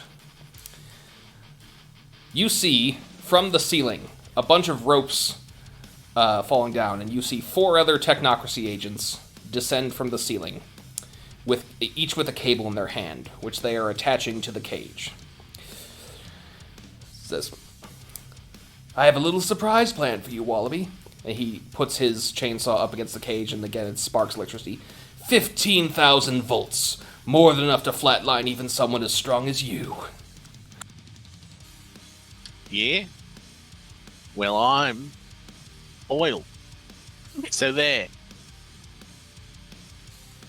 Okay, he is going to attach a cable that from his own back and attach it to the cage, and he is going to charge and attack and attempt to slice you with his chainsaw.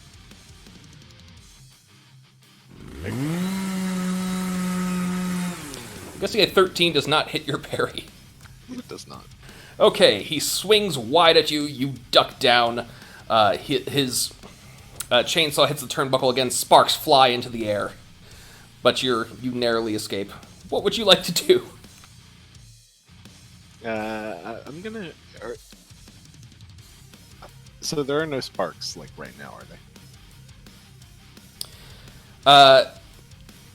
Not at the moment. There were sparks that emitted when his chainsaw hit the turnbuckle, but I will warn you that his half of the arena is now covered in water.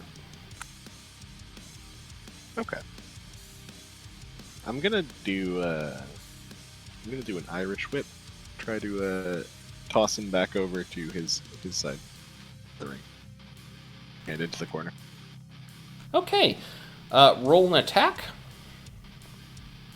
and then we will do an opposed strength or check, or your strength versus either his strength or dodge, whichever is higher, to see if you can get a hold of him. Okay, I rolled a 28 on my attack. 28 will hit. Let's do the opposed. I believe his strength is higher. And I rolled an 18 on my strength check.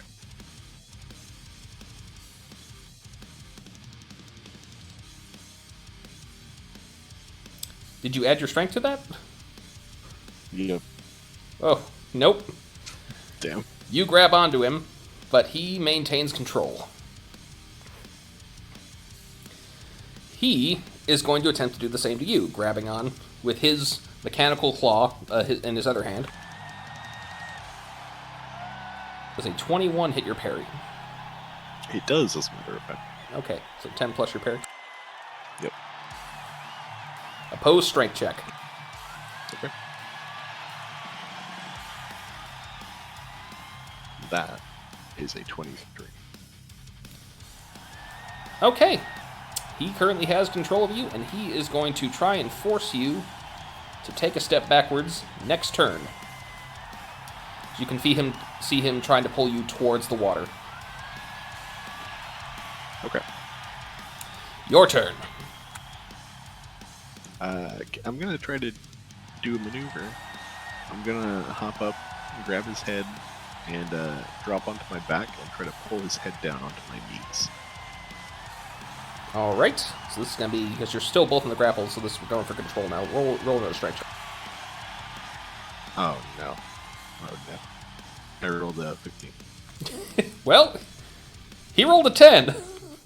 Nice. Oh! Huzzah! All right.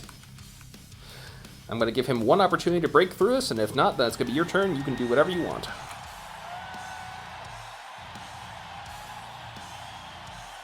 It'll be a 23.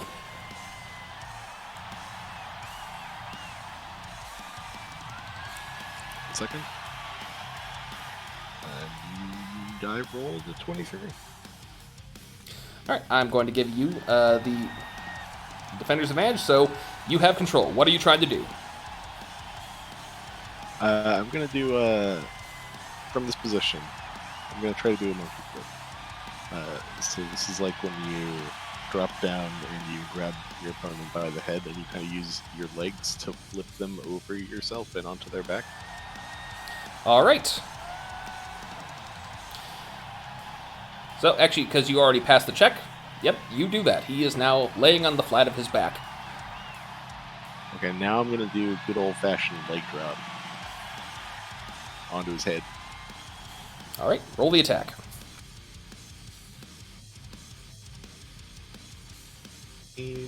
Plus fighting, 24. 24 will hit. How much damage are you doing?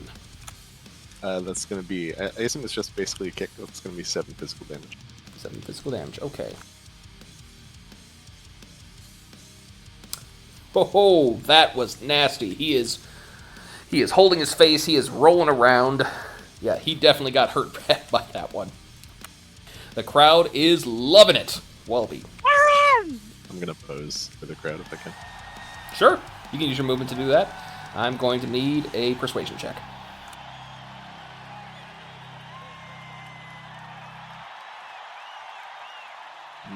You know, for a celebrity, my persuasion is surprisingly low.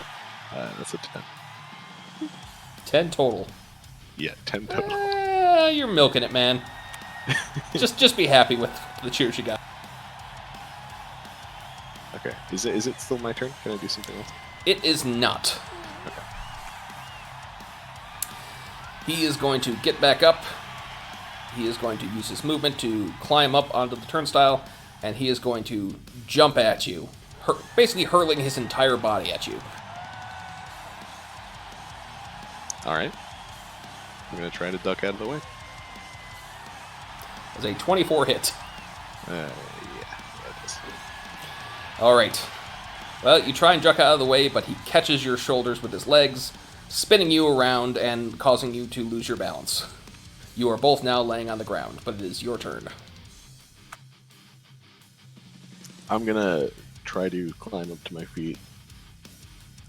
I'm going to say, you know what's the difference between me and you? What? I don't need fancy tricks to win my matches.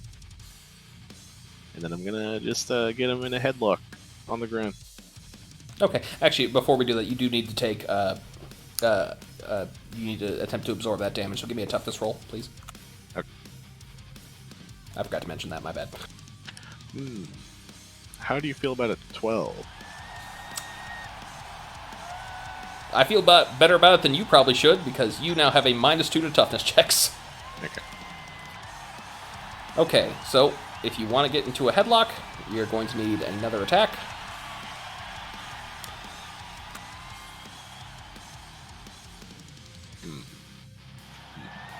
That's a 13.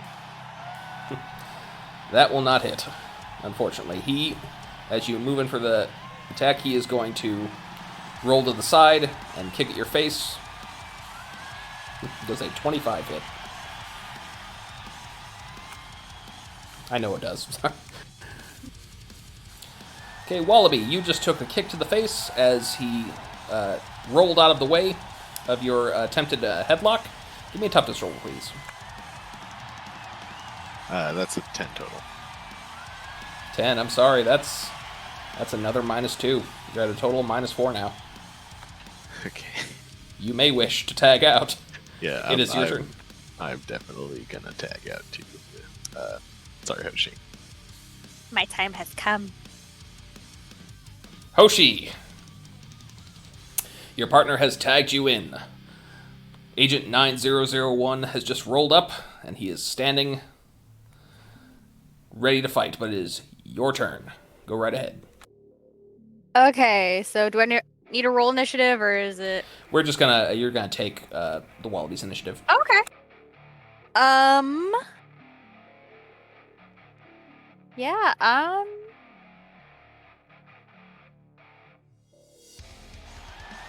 powerlifting only lets me lift things, not throw things. Correct. I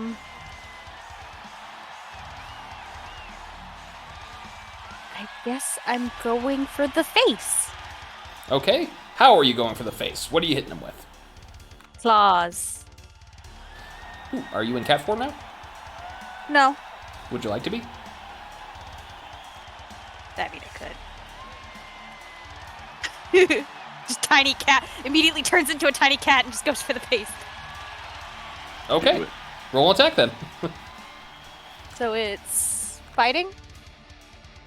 This will be. It should be your attack modifier should be listed next to your claw attack. Okay. So it's just that. Yeah, whatever plus modifier you have listed next to that. Gotta do math in my head. Unnatural 20. Unnatural 20. That will definitely hit. Excellent. Jay answers, Hoshi joined the match and then immediately turned into a cat. And now she's clawing apart That is 11 damage. the technocrat's face. No, not even close. He is seriously hurt by that. Yeah, get him. Yeah, he is in a bad way. Oh, boy. He may have been ready for the Wallaby, but he certainly wasn't ready for that. Who would be? That's kind of weird. All right. He is going to use his turn to tag in his partner. Midnight Blood Feast comes in. Yeah, in fact, he disappears into a cloud of bats and then reappears. Hoshi, I would like you, because you have danger sense, to please make a perception check. Okay. What's this dice now? That is a DC 10. Yep, 19. 19. So yes. Wait, so it's perception? Actually, it's 19 plus something, but if that's enough on its own. Yeah, you got beat. You're good. Okay. Says, so your finely tuned cat senses notice that he is teleported right behind you and he lunges in for a bite. But you, hold on, let me see if he attacked. He actually hit. Does a 16 hit your parry? No. Okay, you definitely roll out of the way. And his teeth grind into the mat. What would you like to do?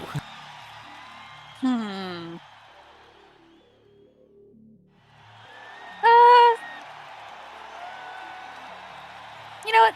Fireball. Fireball. Okay. That is a perception-based attack. So, Yep. as I believe. It's like her little tail whips and it shoots that's where the fireball comes from. So that was 8 damage for that? Yep.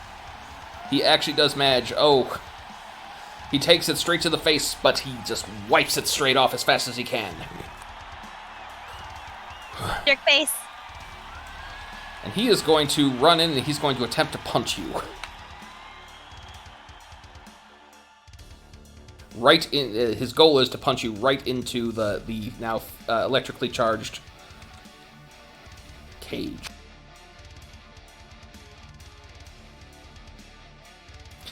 That doesn't hit. I already know that doesn't hit. Boy, Nope. is that a terrible roll. This dice roller. That's me. Yep, you in your cat form, you're just too fast and too nimble. What have you got for him now?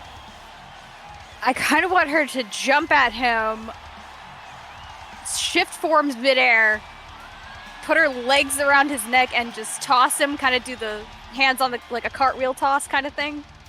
Okay. You can do that. Let's roll an attack, and then we will do an opposed strength check to see if you can move him. So with that, is that fighting? So yeah, this would be your fighting plus any unarmed attacks that you have. Any unarmed attack skill points that you have. Oh, skill. You could use your claws if you'd like. Okay, yeah. He's not gonna have a good day either.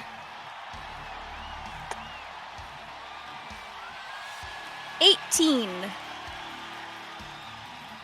18 is just enough to hit. So close. You did get him, so let's let's roll those opposed strength checks. Yeah.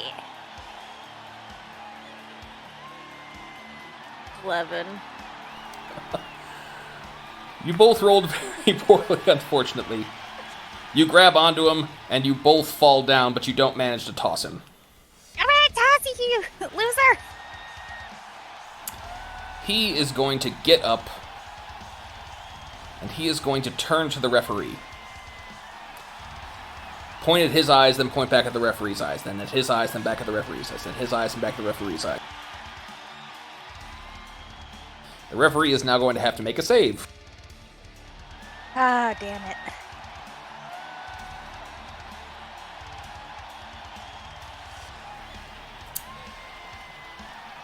Yep, the referee is now...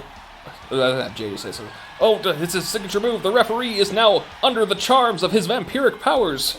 Oh, hey, come, you can't do that. Yeah, it's illegal. Well, only the referee can penalize you for it. What are you gonna do? And then he is going to try something else. He is going to slit his own wrist. Let the blood pour on. Aren't you edgy? Trigger warning. Let the blood pour onto the floor. And then, after a few moments, it's going to form another humanoid body, an exact duplicate of him. It looks like you're outnumbered now, little kitty. Hoshi, it is your turn. You are now facing down 2 Midnight Blood Feasts. This is stupid. Considering I have counter illusions, can I tell, like, are they both physically there, or is, like, one absolutely real and the other is not?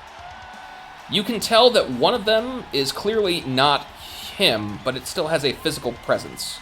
Okay. So you know you are able to distinguish which one is which. Okay.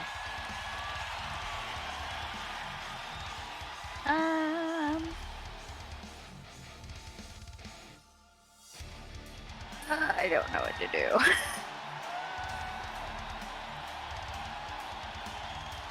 Hoshi, Yeah. toss him into the cage. It's electrified for him, just as bad as for us. That's true. Looks at the real one. Points and looks at the real one. I'ma toss you, bitch! And Hoshi's gonna try to throw him. Okay, I might actually allow a teamwork check here because of the advice. Yay! Should I make a roll? Yes, I just have to look up the rules for that. One moment. Please don't make me roll into it. Okay, make a D... This is a DC 10 check. Mm-hmm. I'm gonna let Wallaby, you can either do an intellect or a presence check. Well, it's a choice between -2 and 1, so I'm gonna go with the 1. Okay. Go with the positive. Yeah, that's 50. So yeah, we're good. Okay, Hoshi, take a +2 on this attack. Awesome. So it's strength or fighting. Well, they're both the same, but... If you're using your claws again, then just use your claw attack for the actual Oh, attack. okay.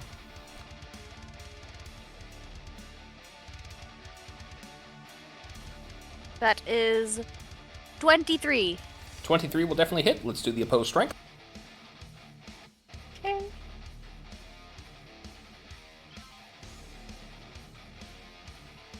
Nat 20. Nat 20. Hey, Well, he rolled an 11. Yes, you do manage to throw him off, so you knock him right out of the ring into the cage. He's going to have to make a toughness check. Okay.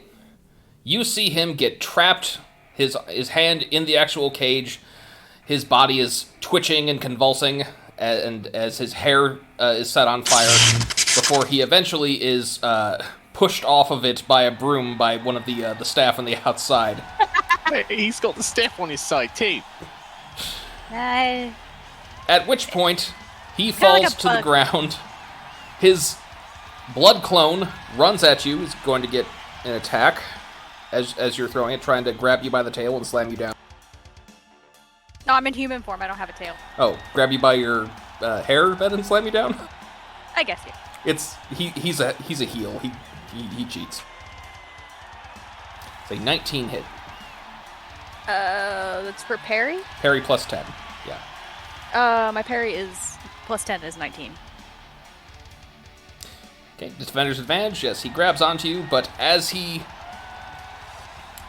grabs onto you, he just starts to melt. And you see a bunch of little drips coming off of him until he dissolves back into the blood that he was formed from. And now there's a pool of blood on the ground. Oh! Midnight Blood Feast has been taken out of the match. He's unconscious. That is an automatic submission. Hoshi's going like, yeah! Hoshi, give me a presence roll. Okay.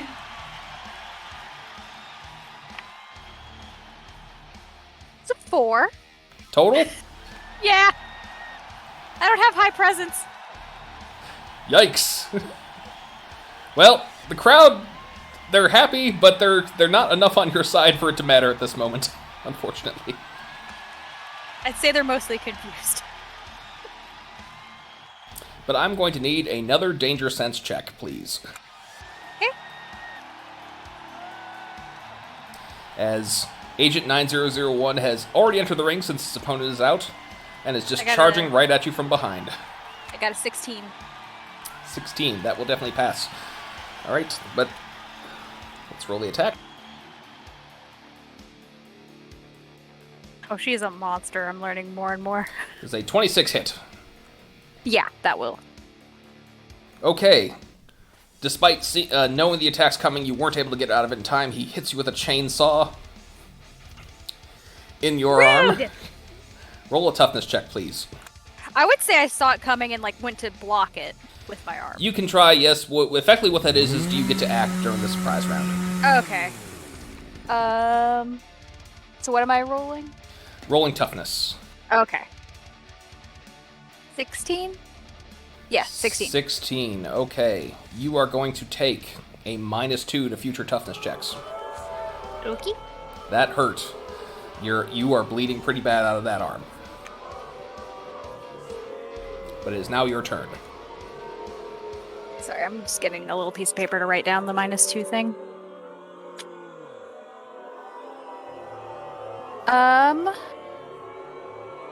I think I'm gonna hit him with my spear. Yeah, fair game as long as chainsaws are involved. Yeah. Oh no. Okay, it actually stayed on my table. 12 plus 17. 29? To hit, yes, that will hit. Yep. We'll roll toughness.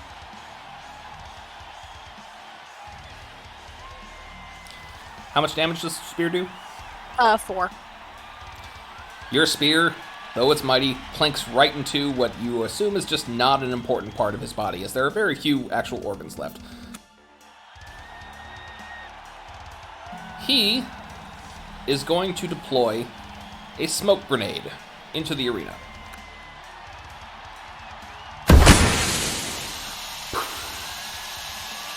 Well, this doesn't really make for good TV.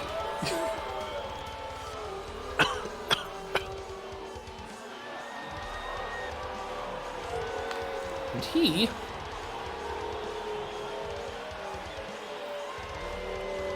going to make 2 attacks.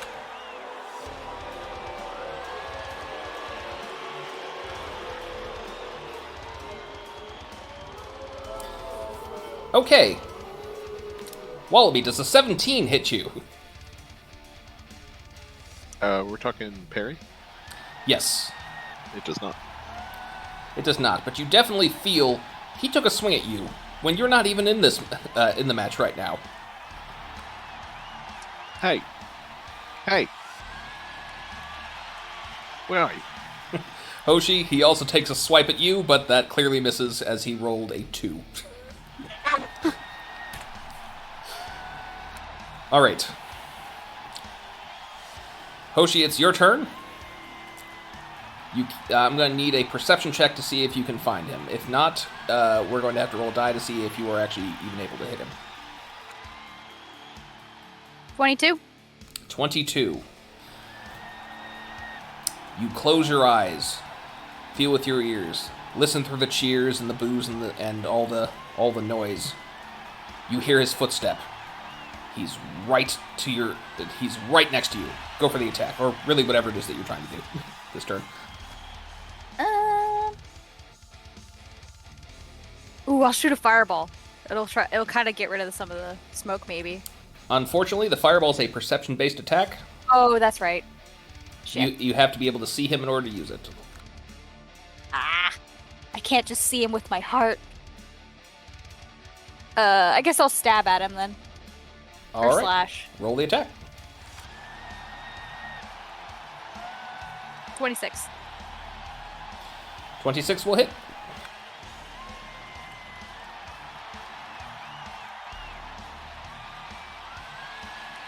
How much damage was that again? 4? 4. Okay, that will plink into him. You hear a little bit of buzzing and some broken gears, as he's apparently a clockwork figure now. That did hit something. The smoke begins to dissipate.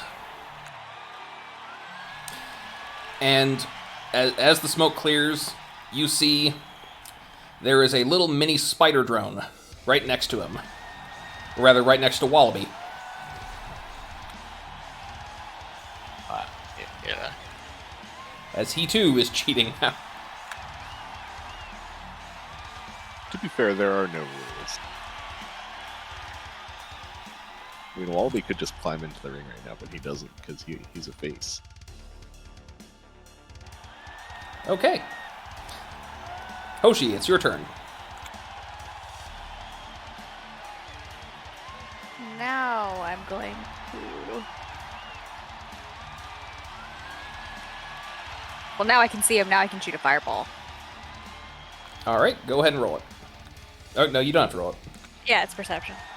By the way, how many turns has it been since I got hit by him? I believe it's at least 3. Okay, so my toughness thing is gone. Okay. The little drone jumps in the way of the fireball, sacrificing itself as it explodes. The technocracy agent is going to attempt to grab Hoshi. Right, how you like it? Does a 20 hit you? Yeah.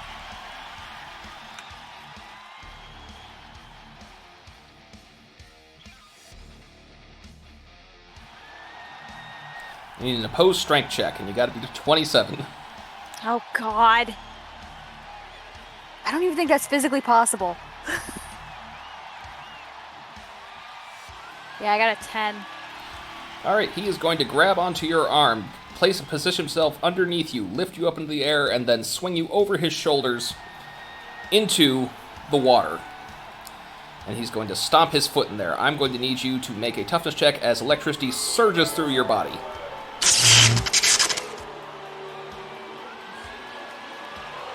Gonna use a hero point. Okay. We're not even gonna use that dice again.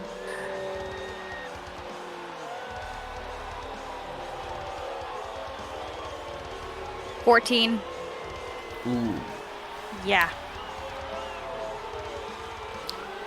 Unfortunately, Hoshi, you are going to take a -3, as that electricity is devastating. And because you took so much in one turn, I have to look up.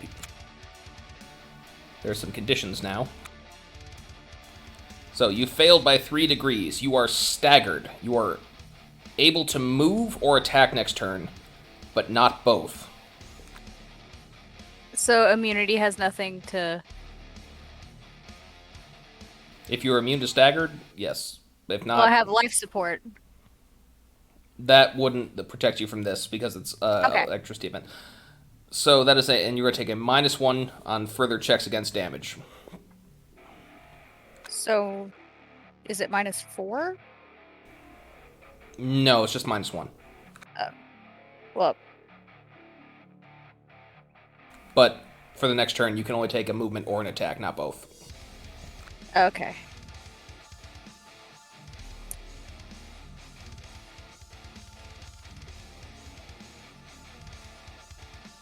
Okay. So just a quick question. Would it be 3 rounds starting now? Before my, the toughness thing goes away? Yeah. Okay. So this is the first one. If you want, you can tag in the Wallaby and wait it out. Hey Wally, you went in? Yeah, Okay. always. She tags him in, and there's a little bit like static, so he gets a little bit of a shock, but it's not enough to actually hurt him. Now. Yeah, do you have the Frankenstein's bride hair right now? Yeah, a little bit. It's All still right. in pigtails. Wallaby, it's your turn. Okay, I am gonna run at him and kick him in the face. All right, roll them bones.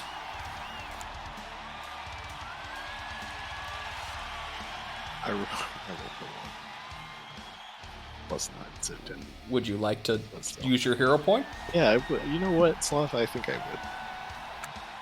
I love hero points. They're such good points. I rolled a 3 this time. Oh god. For a total of 12. 12. All right. He's real bad. He is going to, as you're kicking, he's going to lean back into the ropes and use it to propel himself at you. But he's still building up momentum, so he runs right past you and then hits the next ropes. Hey. Because he swings at you, but he misses, so he's still building up momentum. Would you like to turn his momentum on him for your turn? Clothesline him! Clothesline him! Let me ask, is he like standing outside the ring, still on the ring, like on the other side of the ropes? He is leaning into the ropes, about to spring himself at you. His feet are still in the ring, though. I'm gonna do something similar to what I did before. I'm gonna run up, grab him, drop, and like go like I'm dropping his face onto my knees, but actually try to use the ropes as a slingshot to knock him into the cage. Okay. First, let's roll an attack. Wow! Wow! Wow! Wow! I rolled a 1 again. You want to use real dice? You have the choice. Please. Yeah. Let me go get my dice. I'll be right back. You can't. I mean, it's too late for this turn, but Yeah. Remember, kids, don't trust digital dice. You guys mind if I grab them? yeah, go Go ahead. get 'em. Second. Does a 15 hit you, James? It does not. Okay, the two of you just kind of basically just keep bouncing off these ropes back at each other, building momentum, but continually This is a missing each wrestling other. match, not pinball. That's the botch. Wallaby? What are you going to do now? Yeah, this looks really bad. The crowd is not a fan of this. Like, what are we even doing here? What is this? Boo. I'm going to try to recover. And again, try to knock him into the cage. But this time I'm just going to run at him and tackle him. And try to send him flying into the cage. Alright, roll the attack.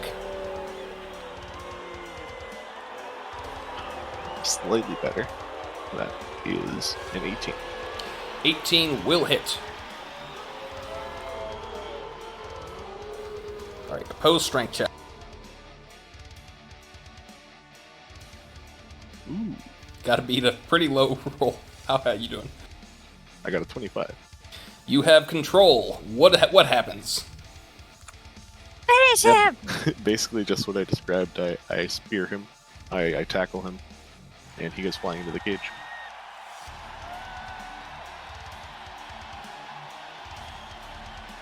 He's reversed it! He's used his own trap! Sorry, no, he's used the Technocracy's own trap to win the match! Incredible! Well, it was, I mean, kind of a dumb trap. Even I can see that. Can you? Yeah, it's... I mean, okay. So, he sparks she's and he kind of zaps. And it's a really nasty scene. He's done it! They've won! I wouldn't be so sure. He stands up. What little left that was human in him is melting off of his mechanical body.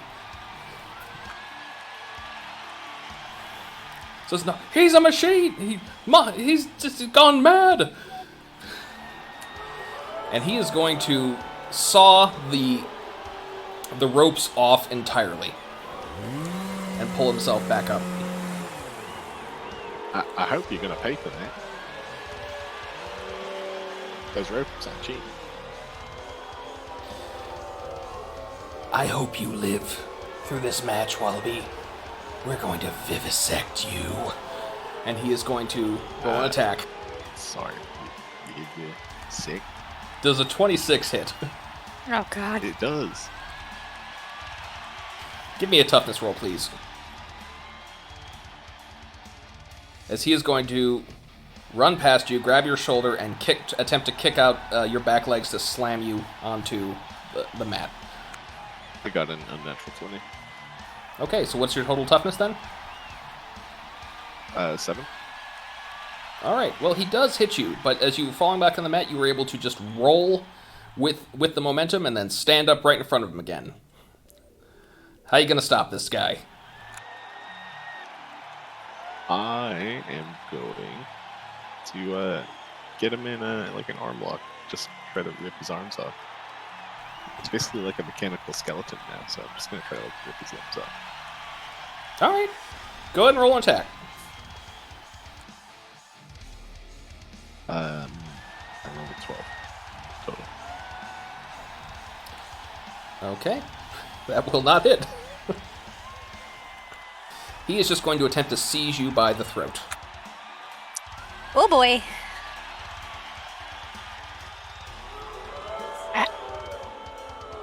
Natural 20. Oh, no. Wallaby, you are going to have to make a pretty bad toughness roll because he just critted you. Okay, it should be okay. I only have -4.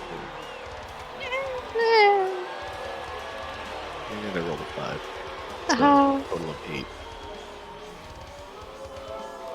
Wallaby, he seizes you by the throat. You grab onto his arms in vain as you begin to lose consciousness. Wallaby! Wallaby tag! Wallaby tag! Hoshi, You can't bite me. I'm famous. Tag me!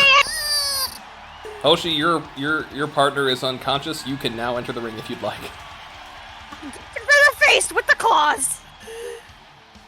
Roll the attack.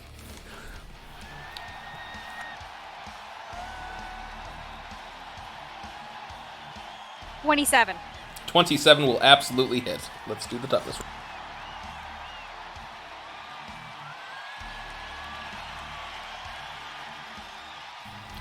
Hoshi. Yes.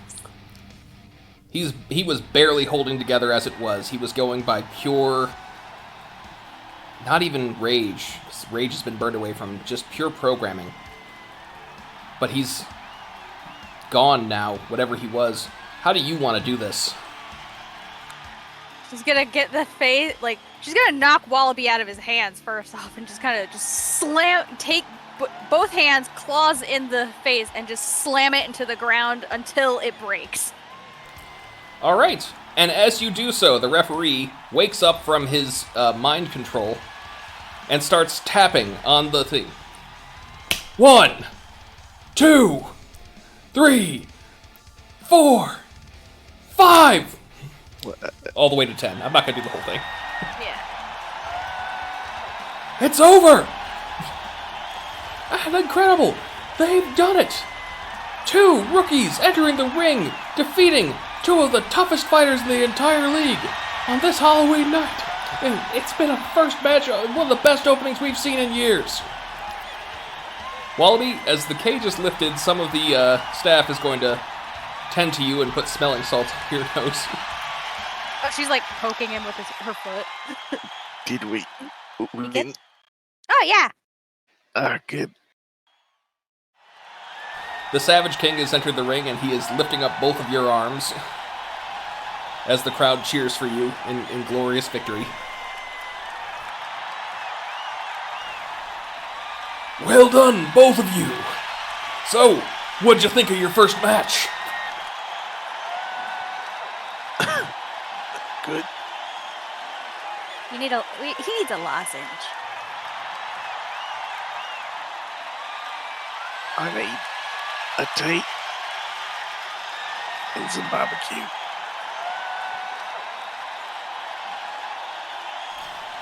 Well, awkward as that moment was, the crowd's still loving it.